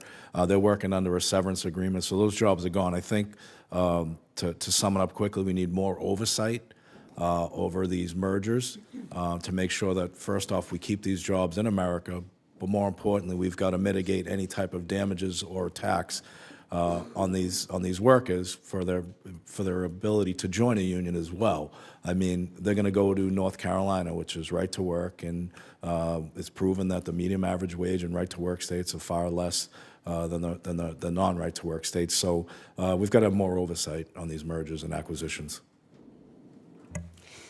I agree with you completely on everything that you said, Senator Baldwin, and we do need a better look at the impact of mergers on workers. In fact, actually, there has not really been a look at the impact on workers in the JetBlue Spirit merger, which is actually going to improve jobs and increase competition in the airline industry, giving one more airline at the highest level competition with the others to drive those jobs to better standards and also to give consumers better choice. So we need to have that. But we also need to have constraints on stock buybacks, and we need to move away from this idea of the quarterly earnings, because even the best CEOs that I have worked with who have wanted to run a very good company have been forced by the people who own the company. They are no longer the decision makers.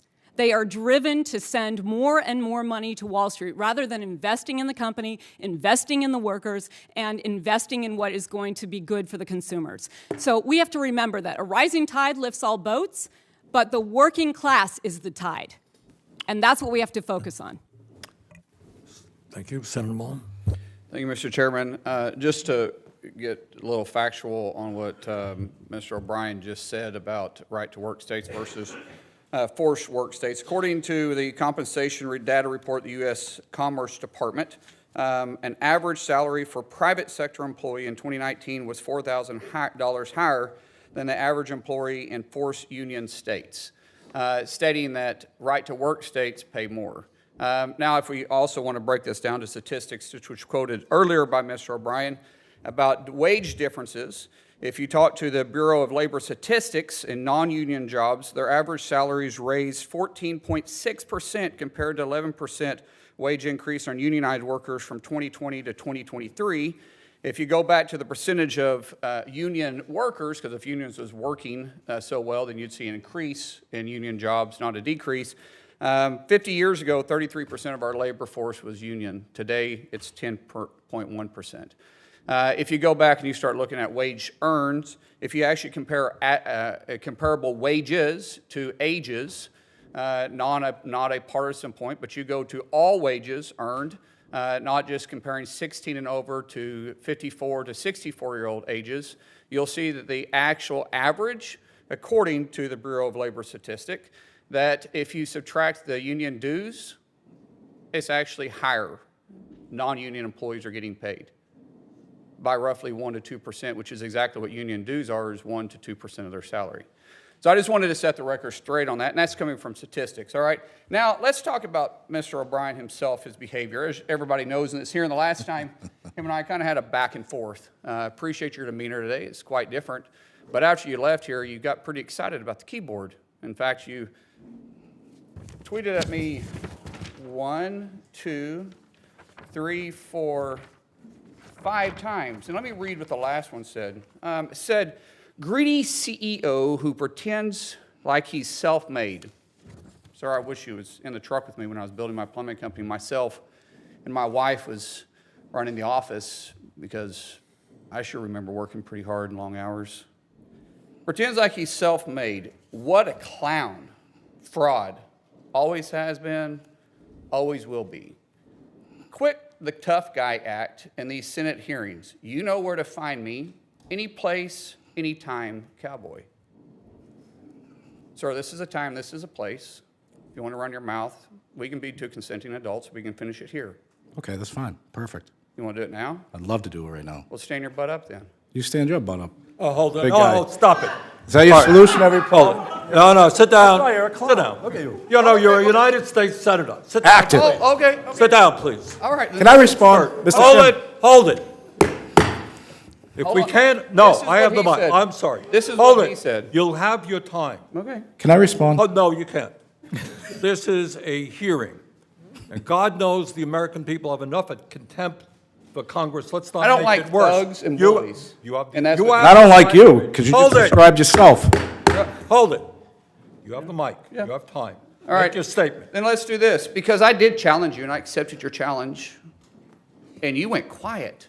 No, I didn't go quiet. I was. Hold on. You challenged me to a cage match, No, acting like a sir. 12-year-old schoolyard bully. Excuse me, Hold on. hold it. No, excuse me, I have the I mic. will say exactly. Senator what he Mullen, said. I have the mic. You have questions on any economic issues, anything that said, go for it. We're not here to talk about physical abuse. You brought. We're not him talking in. about, of course I And, did. and let me He's- let me show you his hearing because I want to expose this thug to who he is. In Could you not point at me? 2013 That's disrespectful. I don't care about respecting you at all. I respect don't people that respect you at all. respect. So All right, hold let it. me Hold it. No, You're one of Yeah, 100 of the most hold elite it, people. please. Act it. Please. All right? This is excuse me. Mm-hmm. This is a hearing to discuss economic issues.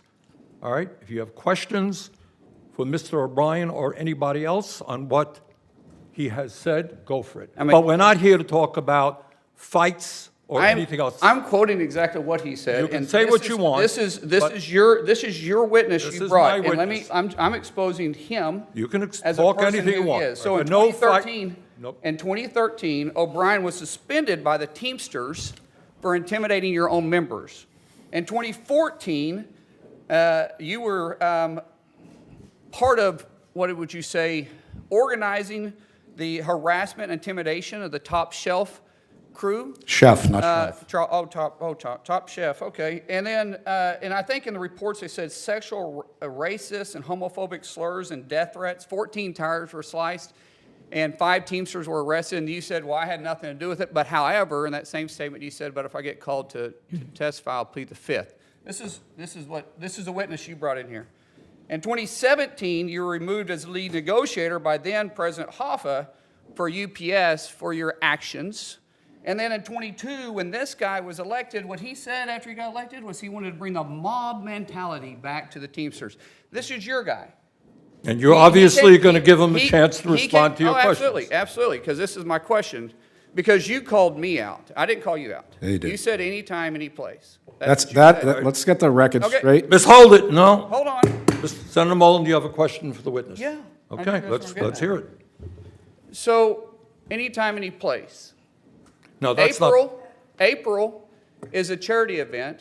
no, for- that's not, no. No, it's No, we- sir, he said it, and this is my He is time, here to and you didn't set no. parameters on what the questions can or cannot be asked, and I'll ask No, you you're the not going to, question. we're not going to be talking about yes, we physical can. confrontation. Oh, this is about charity, for a union charity, because this This is for firefighters and do you have a policemen. question on his April, testimony? April, Grow up. April Will you next please Do you have grow a up? You're an question embarrassment. on his, let's not You be. said it. You're an You embarrassment. said You're it, an and I'm just embarrassment. simply answering it. You Senator reached Mullen, out go to hold your it, buddies. hold it.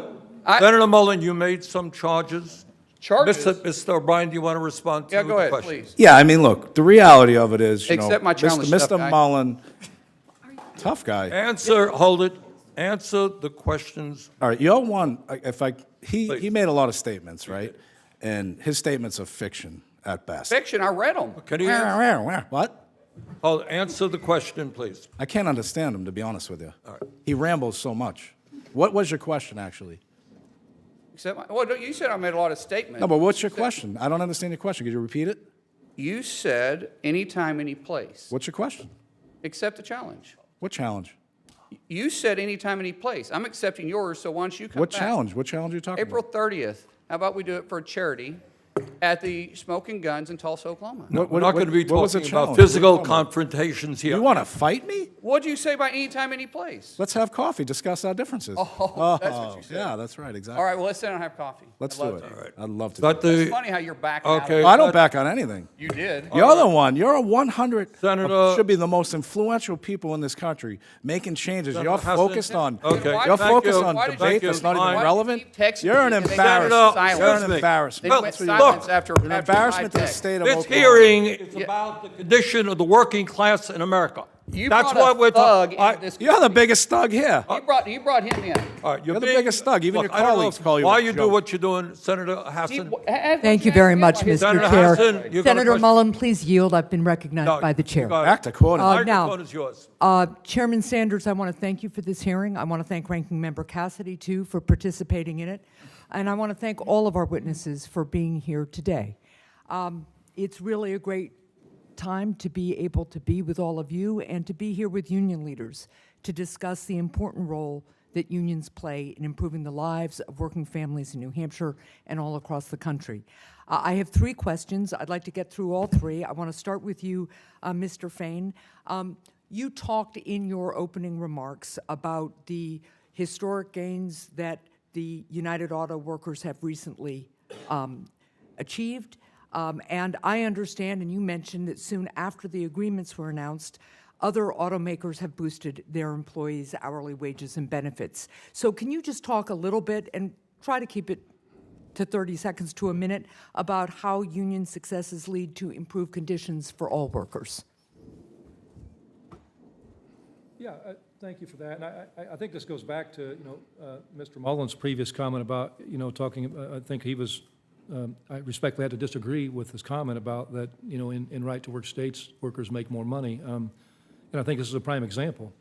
We bargained our greatest contract in our history, the richest contract in our history, where it will change lives. And, we set that standard. And immediately you saw Toyota, Honda, and now Hyundai changing their conditions, raising pay for their workers and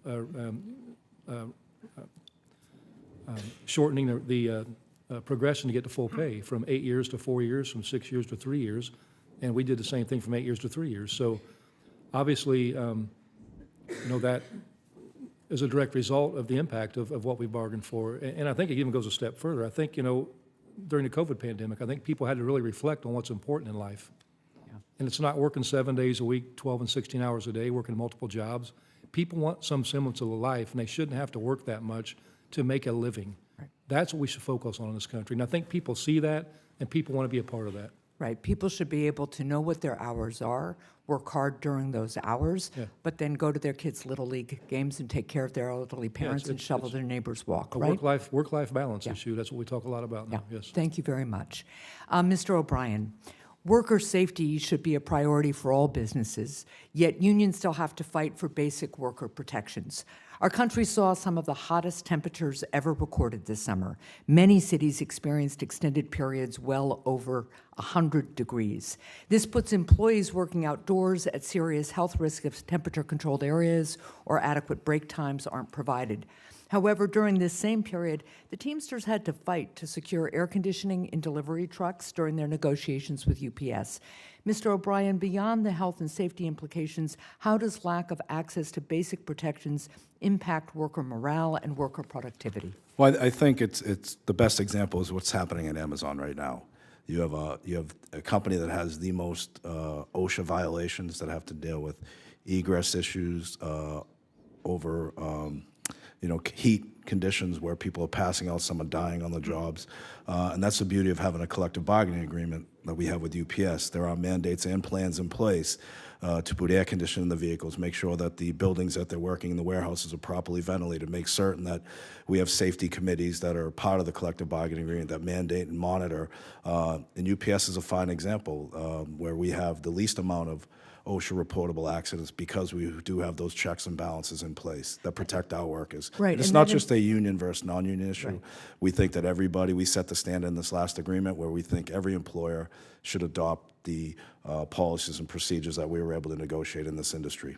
Right, and it improves worker morale. They know that they'll be safe in the workplace and that their health will be considered. Well, I think if you go to a workplace that you know is going to protect you and be safe, then you know that you can have a long-term career there where your employer actually does care about you. Right.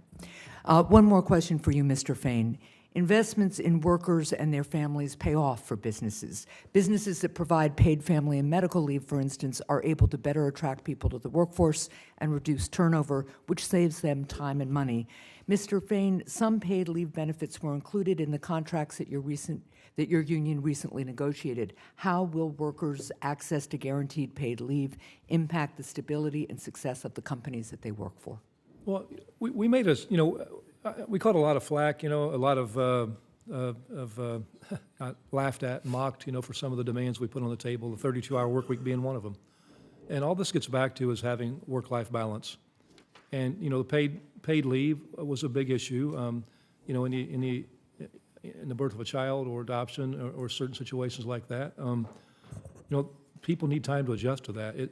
And that's something we don't talk about a lot publicly now, but these are all work-life balance issues, to me, it goes back to mental health issues also. Yeah. When people are working themselves to death 7 days a week, when they're working multiple jobs, scraping to get by paycheck to paycheck, this affects the mental health of our society, and I think that's why we see such an increase. So we have an obligation to give people adequate time to do those things. I mean, when you have a child, it's one of the greatest moments.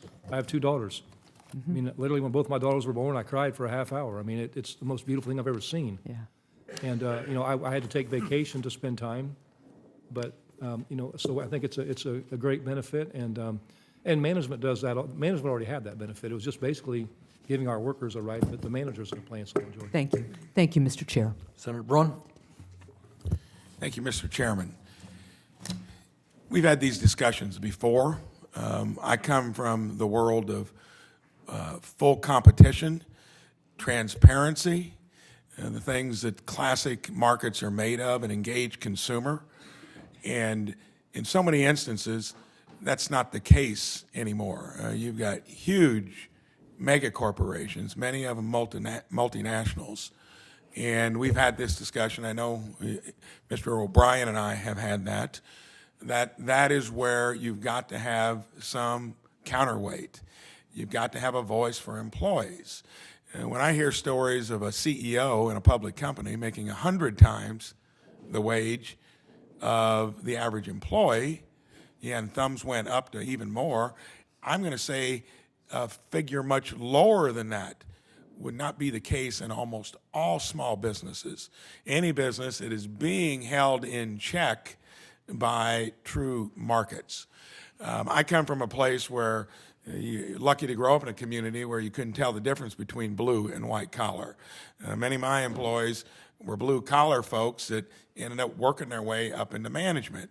But I've made this statement too. If you pay good wages and good benefits, you guys are probably not even needed, because employees would choose probably not to even go there. Where I want to go is when it comes to the small business owner, most of whom make a living out of that small business. To me, it's harder than just working for someone. It's in that same category, though. Your family is living off of it, and you got to have a living wage, or you have to have a return on that business. And when it comes to union efforts to maybe focus on the gig economy, small business, franchisees, which is where a lot of people get their start, almost none of them want any help. Do you feel, and I'd like to start with Mr. Fain, Mr. O'Brien, and Ms. Nelson, is your opinion that that is not the bailiwick of what you're interested in? Isn't there plenty to do where you have that disproportionate difference between employee and huge public companies that have a different characteristic from what I'm describing? And does that mean you should lay off of that area and focus on where the need is most? Mr. Fain, would you start? Thank you, Senator Braun. Yeah, I think, you know, when you talk about, competition, I understand, competition to me is a code for a race to the bottom. It always has been, because we seem to find the lowest bidder. But in what you're talking about with pay and benefits, I understand, how that's being framed. But there's one thing that you didn't talk about, and that to me is why unions are really imperative, and that's a voice. It gets lost in the shuffle a lot of times. But when you're an employee at will, you can be fired for any reason or no reason at all. That can't happen with a union. And so, you can have an opinion, you can have a grievance, and you can raise those grievances. But do you think that's applicable at the level of small business in places that are there scrapping at the lower end of the economy, where they want that autonomy, and where, in my observation, they generally are paying their employees more than they're making anyway? I'm not disputing, I'm acknowledging that there's a place against super mega corporations. But then I look at the PRO Act, which has got features where it looks like it tries to get into an area where I don't think there's a need. Give a brief response to that, and then I want to hear the other two. Small businesses, I don't know, I take, my daughter is a dental hygienist. I mean, and I've seen one dental firm she worked for that kept cutting their wages, cutting their pay, and they have no repercussions. They can either quit and go somewhere else or just deal with it. And, so I do believe that there are things that apply in small business as much as it does larger corporations. Naturally, larger corporations have, very different circumstances, and but I think people still need those protections. People work for dignity, and every job deserves to have dignity with it. Before I run out of time, Mr. O'Brien. Yes, so I just want to give you a brief history. I came out of rank and file small business, and we negotiate with big corporations nationwide on behalf of 1.3 million members, and we negotiate on small white papers, small businesses. And, to your point, there is a difference between both. The one goal that we always look to achieve is to negotiate a contract, especially on the small business side or the smaller employers, that's obviously sustainable for them, but also rewarding for our members. So when you are going into these negotiations, and I come out of a family-owned business where I worked for a great family that were just as hungry to be successful as we were, and they worked just as hard, those are the people we don't want to hurt. Those are the people we want to try and help, and we have helped, and we continue to help. Thank you for that distinction. Ms. Nelson. Yes, thank you so much for the question, because, of course, we do need to put the check on this massive chasm between those who are in the corporate class and those who are in the working class. But in those situations, what the PRO Act is trying to do is to make sure that every single person in this country has the right to join a union. In many of these small businesses, sometimes, the reasons that people are choosing to unionize has to do with sexual harassment, safety in the workplace. So having that voice, like President Fain said, is critically important. And where people are running a good business and they have that dialogue with their employees already, that may not be happening. But the right for anyone to join a union and create that in the workplace and actually create a better situation for those employers who may not be getting those issues to their desk. They may not be hearing about the issues of sexual harassment and bullying in the workplace. But through the union, there is that protection to bring that forward, deal with those issues, and oftentimes resolve that and keep that out of litigation, which is going to be helpful to those businesses too. So I just give you one other reason why it can be very advantageous. Thank you. Thank you. Senator Smith. Thank you very much. Thank you to all of you, and I really appreciated what you just said, Ms. Nelson. I think that really captures a lot of what's happening here. Last month I went to Hudson, Wisconsin, the home of Senator Baldwin, to walk the picket line with Local 722 of the United Auto Workers while they were on strike. About half of those workers in Hudson are from Minnesota. And, I won't forget, I talked to one of your members, Mr. Fain, who told me as he was there how worried he was that the big three CEOs were just going to wait him out, just hunker down and wait him out. But then he said, it's scary, but sometimes you have to stand up for what you believe in, for what you know is right, and it is not right that these companies are making billions of dollars in profit while the people whose labor is producing that profit can't even afford to buy one of the cars that they make. And so it seems to me that what hurts our economy is the concentrations of power and wealth that means that only a handful of people are doing well while regular middle-class people are struggling to pay for childcare and maybe buy a house or take a vacation, which is, something that everybody wants to do. So for me, these fights are about taking on this imbalance in power that exists in our economy. And so my question to all three of you is, why do you think that your members and your unions were ready to take on this fight right now? Why is this the moment? For years, Americans have been dealing with this imbalance of power and struggling, watching the rich get richer while everybody else is just trying to figure out how to hold it together. Why do you think this has been the moment? Thank you. It's a great question. And that's one thing I want to, I guess, elaborate more deeply on. Contrary to the thug label that some people like to put on us, I want to be clear about this. We want businesses to succeed. Right. It does us no good to kill a business. That doesn't do our members any good. It doesn't do anything for jobs. We want business to succeed. But we're not going to let it succeed at the expense of the workers. And that's the problem globally and in this country, is there is such a giant chasm between rich and working class now, and it's got to change. So, I think our members, everything we've done resonated well with them this time, just from the fact that not just UAW members, not just union members, working class people in this country, in this world, are fed up. Mm-hmm. They're fed up with falling further and further behind, scraping to get by, and the dollar not going anywhere as far as it used to go. and conditions just keep getting worse. So I think, we ran a contract campaign to get our members engaged on the issues and to make sure everyone understood what the battle was. And we were very transparent with our communication throughout this process, something our leadership hasn't done in the past. We gave weekly updates to the membership, and not just the membership, the whole world. It seems to me you were really building a strong collaboration with your members. This wasn't Yes. this was not a top-down kind of a thing. Yes. It was a grassroots. It's sort a of thing. member-driven. Right. The one thing we wanted to change when I took over as president was I want this to be a member-driven union, not a top-down oligarchy where I just bark orders and Right. expect people to follow. The members run this union now, and that's how a union should be. Would Mr. O'Brien or Ms. Nelson like to? You're in a slightly different place, Ms. Nelson. But why do you think this moment is sort of the moment that is galvanizing this organizing and this change? Well, I think, speaking for the Teamsters Union, we represent 1.3 million members that are airline pilots to zookeepers and everything in between. So we have a very diverse membership.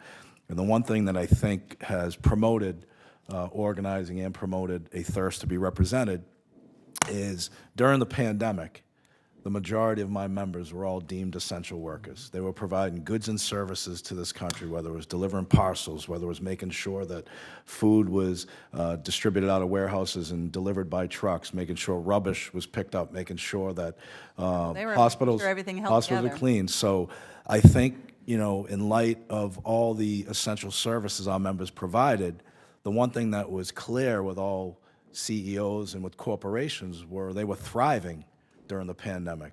Their bottom line and their balance sheet kept expanding and expanding and expanding. And I think our members, obviously not naive to the fact on how much these corporations are making, They could see it. wanted to be rewarded for their hard work, rewarded for putting their lives in jeopardy. Some lost their lives, putting their families in jeopardy, sacrificing time at home to make sure that we provided supply chain and essential goods and services country. So I think that's one of the reasons why there's such an appetite and thirst to take a piece of that pie, so to speak.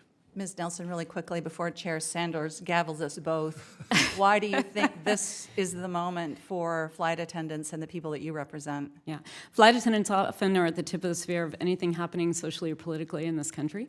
And what we saw was people coming onto our planes before the pandemic and walking through first class, where the bigger seats are, and then walking to the next set of economy seats that are maybe have more room. And as they get further and further back, their knees are up at their chin. And there's no room for their bag. You might be lucky if you get to sit your rear end in the plane. So we saw that the entire American public was really experiencing this very shared experience across industries about the way that the productivity had been moved to Wall Street, that more and more of people's time was being taken from them, that they can't make ends meet, that they can't travel to their place of work. And then the pandemic came, and what they saw was that workers on the front lines were not only seen as a line item, they were seen as disposable. Right. And this next generation hears that Social Security is going to be taken away from them. Any sort of protections are going to be taken away from them. We're not making good on our promises. People are understanding that they can't. That the only way that they can fight back, the only way that they can fight for the American dream, is to join together in unions and take that power and take it right to where the decision makers are, which is at the corporations who are controlling our politics because money is controlling our politics now. That's why we are where we are. Thank you very much. Thank you. Senator Hickenlooper. Thank you, Mr. Chair and Ranking Member. I appreciate the hearing, the opportunity to hear both sides of the argument. And I want to say, Ms. Nelson, in case I don't get back to you, when I was governor, I think one of the reasons we were successful, I hired a woman named Ellen Gollenbeck, who came in as my Secretary of Labor, and she had been a flight attendant and organized flight attendants, and her impact on the other leadership of our state was profound. In other words, she had a different way of resolving differences. And I have utmost respect for Mr. O'Brien and Mr. Fain, but I do think that sometimes having more women in organized labor is beneficial. We de-escalate and we lead. We don't challenge to cage matches. That's exactly right. Now. Mr. Fain, let me start with you. The Economic Policy Institute found that as union membership has declined, there's been a corresponding rise in income inequality. And since the announcement of UAW's tentative agreement with the big three, Toyota, Hyundai, Hyundai, and others have subsequently announced wage increases for their workers. Union advocates have always, of course, advocate for their members, but that has been made a couple times already today, that this is a benefit that non-unionized workforces receive as well. So in addition to the wage increases, what are some of the other benefits that you expect to see for non-unionized workers following the recent tentative agreement?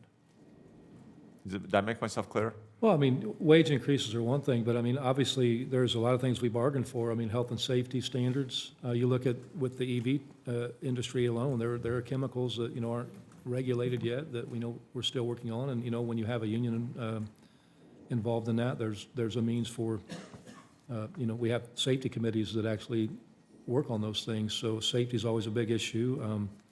You know, work-life balance issues, just as we talked about paid leave for employees, you know, with the birth or adoption of a child. I mean, you know, there's several things, you know, we could go on and on about, but, you know, it really comes down to, I think, you know, when you look at the wage bump right away, what we call the UAW bump, I mean, I think that's just predominantly, people go to work to try to sustain a living, and so I think we focus a lot on the wages, and I think it gets a lot of focus. I think that's the immediate concern of these three companies, Toyota, Honda, and Hyundai right away, was to raise wages because it's the quickest thing that is visible that will hopefully, in their opinion, discourage members from wanting to become part of a union. But absolutely, no, I couldn't agree more, and I think that bump is profound for so many people's lives, and we've heard about that from a number of different speakers.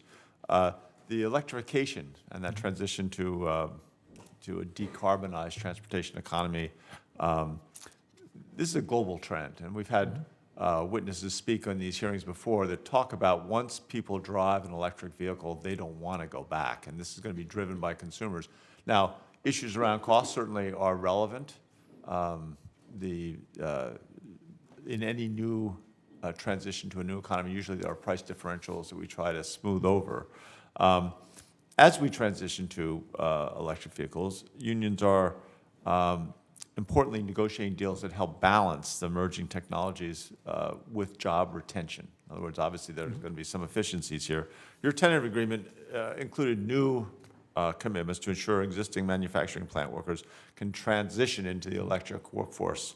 Can you talk a little bit about how you approached negotiating that tentative deal, balancing the EV goals? The climate change is real. I'm not sure that we've had too many witnesses here that don't believe it's a real issue. So figuring out how to get to a decarbonized economy is going to be critical. How did you look at protecting the workers' rights as we make that transition? yeah, I mean, our main concern going into this was the fact that we knew. Help you out, that big guy. Sorry. Yeah, our main concern going into this was that we knew that this was on the horizon and it was coming fast. So naturally, we talked about it a lot, a just transition. No matter how this goes, no matter what the timing is on it, we want to make sure just in the UAW alone, in the big three, 20% of the workforce is in powertrain work, which is making engines, transmissions that drive the vehicles.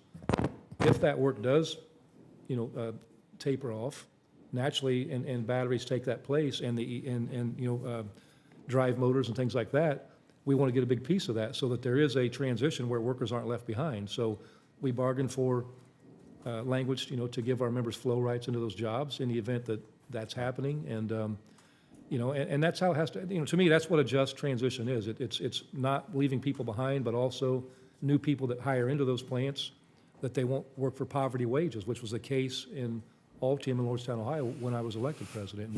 We've changed that now. I couldn't agree more, and I think that's going to be a big challenge for everybody, for both sides of every issue, for Republicans and Democrats, to figure out as we do go through this great transition, which is real, and most of us think it has to happen. Yeah. How do we do that in such a way that the friction, the turbulence, the loss is minimized for the people that do the work? Yeah. Anyway, thank you. I got to go preside, so I yield back to the floor. Sorry to run off. Senator Markey. Thank you, Senator Sanders. Thank you, President Fain, for your work increasing the benefits for UAW workers at Ford, GM, and Stellantis, and I'm sure that there's going to be a bouquet for you from the Honda and Toyota workers as well. Thank you, Mr. O'Brien, for your work increasing the benefits for UPS workers. Thank you, Ms. Nelson, for your work in making sure that airline workers got the protections they needed in the pandemic, and thank you for trying to organize the Delta flight attendants right now. Thank you, because the benefits will flow throughout our society. So these are big fights, big wins. Unions are taking big swings at corporate greed and disgusting union busting that cripple our working class.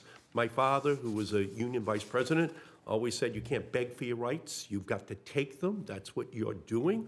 Workers across the country, from warehouses to schoolhouses and hospital hallways to the halls of Congress, are organizing, unionizing, and striking. They are demanding better and taking back their rights. But the fights are far from over as corporate greed runs rampant. We in Congress can't rest until these wins reach every worker in our country. So right now, Mr. O'Brien, Amazon forces workers to use scanners and devices to track their every move, every box lifted, every delivery completed, every restroom break taken is accounted for by an algorithm and artificial intelligence. If these workers don't meet corporate quotas, they risk losing their jobs. Faced with the choice of feeding their family or breaking their own back to meet these quotas, some workers end up with life-altering injuries. In short, smart tech turns sinister when big corporations use it to turn warehouses into Big Brother. So what do we need to do, Mr. O'Brien, to break this trend that Amazon is leading? Well, I think we take a look at what we achieved during the UPS agreement, because we do the same exact work. And look, I apologize for not acquiescing to the cage fight in November. I was in April. I was in a cage. Don't worry about cage fight. I'm going to tell you, I was in a cage fight with UPS, one of the largest corporations, so I really couldn't entertain you at that point. But what we did was we negotiated strict protections, and we know that the parcel delivery business is and look, guilty as charged. We hit that send button on our computer. We want our packages 2 days prior, right? And there's standards that are put in these companies, that productivity standards that are not attainable. And what we're able to do at UPS, protect against such unattainable productivity standards, make sure we protect the members, but more importantly, provide a quality of workforce that is going to be sustainable. And we did that through protections in our collective bargaining agreement. At Amazon, you're 100% correct. Those workers at Amazon are held hostage by technology. They're held hostage and held to a higher standard that's not achievable. And when the company decides you're no longer worth it, they just throw you out and recycle someone new in there. That is why there's a 150% turnover ratio. That is why they have the most injuries per OSHA, and that is why they need to be organized and protected under a collective bargaining agreement. Great. Ms. Nelson, the theme of today's hearing is a rising tide lifts all boats, but we could say a rising tide lifts all planes as well.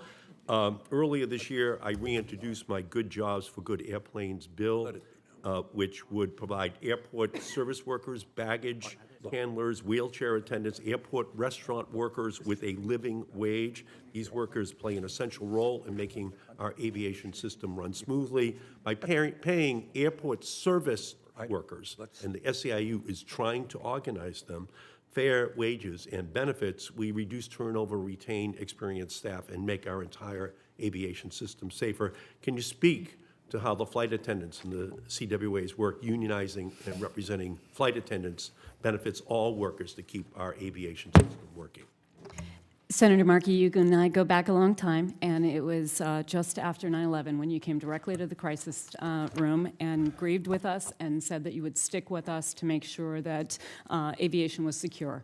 And we did several things together, 100% screening of cargo. You also were instrumental in making sure that the airport screeners who were going to the lowest bidder working for the airlines at that time. I remember these people. We saw them all hours of the day. They had to be there all hours of the day to provide for their families. And when we federalized that workforce and when Congress changed to the pay and benefits of that federalized workforce this year to put that on the general schedule so that we can attract security workers to those jobs, then TSA was actually able to attract people, were able to maintain that security. That same formula needs to be put in place for all of the workers at the airport. Every single person, from the concession workers to the people who push the wheelchairs, we cannot take those planes off the ground if people are not getting fed properly. We have more people getting angry on the planes. We have medical emergencies on the plane if they can't get the food. We need to be able to take care of our disability community and make sure that aviation is open to everyone. When you have workers who can't make a living wage and are actually sleeping in the gate areas because they are working around the clock, shifts around the clock, and sometimes different jobs at that airport, that makes all of us less safe. They also cannot live near those airports because they are usually in major metropolitan areas and they're having to take transportation, sometimes 3 hours back and forth, so they don't even have time to go home between those shifts. So we've got to raise the standard for all of the workers. It's about safety, it's about security, and it's about basic dignity at work. We support you 100%. Thank you for always sticking with us, and we're with you. My time is up, but I was also going to compliment you, Mr. Fain, for working to organize the electric vehicle battery plants in our country. We have to make the transition to those being union workers all across the country. Thank you for that. Thank you, Senator Mr. Markey. Chairman. All right, we're going to wrap it up. Senator Mullen wants to say a few words, then I'll say a few words. Well, I'm going to leave the last statement for Mr. O'Brien completely alone and move on past it. If you do want to really have that cup of coffee, reach out. We'll sit down and talk about it. Now, my differences with Mr. O'Brien has nothing to do with unions. Zero. I have no problem with unions. I have problems with unions forcing people to join unions, but there's a place for them. And those that choose to join the union, join it. I have no issues with that. Mr. Finn, I enjoyed your behavior and honestly your comments. Ms. Nelson, I enjoyed the fight, really do. And I want to make it very clear, for people that want to join the union, that's fine. I believe in right to work states, and let the employer and the employee make the best decision what's best for their company. And that's it. At the end of the day, no company survives without employees. And no employees are hired without the company. It takes both in the same boat, rowing the same direction to be successful. I'm only moderately successful because I was fortunate enough to have great employees that worked for me for a long time, and I was able to build a company with them. At the same time, they were actually able to live a very successful life too. So appreciate the time, Mr. Chairman. Appreciate the witnesses that came in. Thank you. Thank you. Senator Lujan just walked in. Senator Lujan. Thank you so much, Mr. Chairman, and thank you to all of our witnesses for being here today. It's good to see you. I'm going to catch my breath real quick. I apologize for just running up this way. First off, Ms. Nelson, I want to say thank you for raising Al in your testimony, who is a retired police officer from New Mexico, who the country lost, who his family lost on September 11th on Flight 175. I want to thank you for not just keeping his memory alive, but everyone else who we lost that day. Thank you. Now, Mr. Chairman, I'm the proud son of an iron worker. My mom retired after 33 years from local public schools. My brother's IBEW. My grandfather, my mom's dad, was a union carpenter. So the turmoil that we saw, Mr. Chairman, was usually around holidays, and it was whether iron workers or carpenters were stronger. My brother was of a younger generation, so he didn't get to insert himself into that specific conversation. I had a roof over my head because people looked out for each other, because they got to stick by each other. And, you know, the family would often remark that they wish unions weren't needed.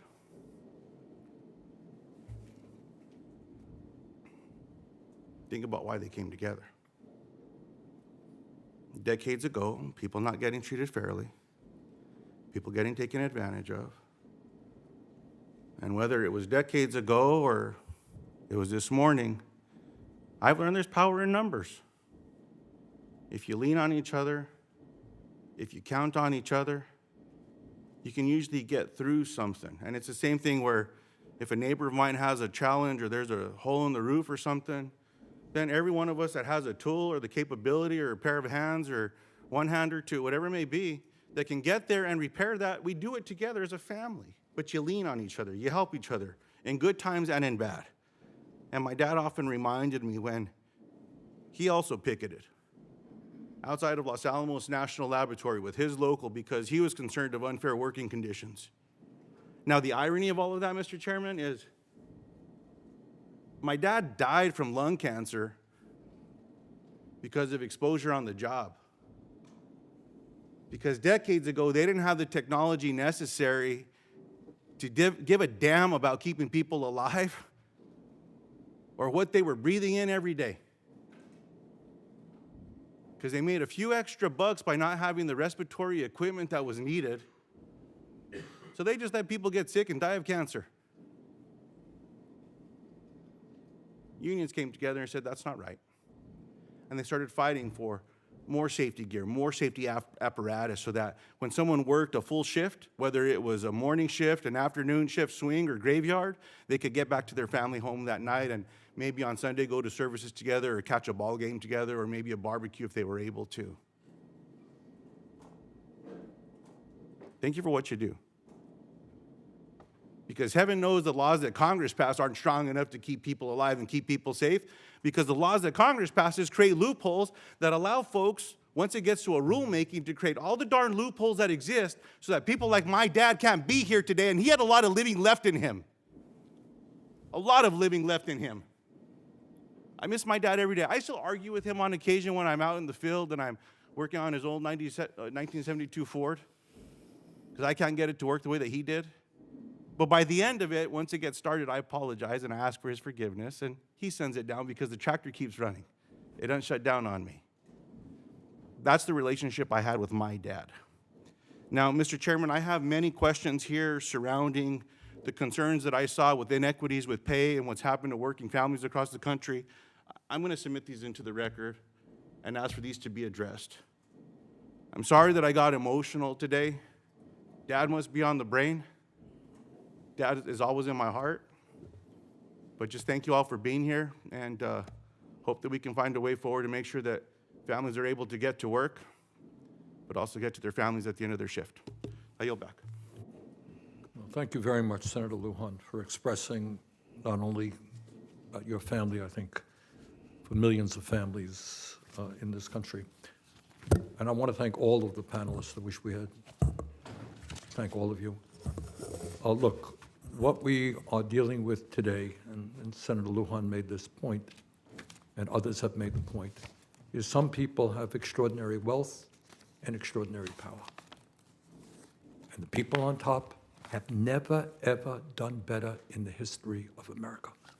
More income, wealth, inequality than we've ever had, more concentration of ownership. And what we've heard today is what's happening to ordinary people. How are they doing economically? Well, many cases, fallen further behind, can't afford rent, can't afford food. Corporate profits are soaring. Can't afford to send their kids to childcare. So how do we deal with that issue when so few have so much power and so many are powerless? And the answer is what I think we have heard today. The only way anybody has ever made success is when people come together. You can't do it alone. No worker is going to take on General Motors or Stellantis alone. Not going to take on UPS, not going to take on United Airlines. People have got to stand together. And when people stand together, they succeed. And we're seeing that now, and I think we're going to see more of that in the years to come. So I want to thank all of our panelists, but obviously for me, I want to thank our union leaders and workers all over this country who are demanding justice, not only for themselves and their unions, but for everybody. With that, this is the end of the hearing. For any senators who wish to ask additional questions, questions for the record will be due in 10 business days on November 29th. I ask unanimous consent to enter the record any statement from stakeholder groups, and the committee stands adjourned.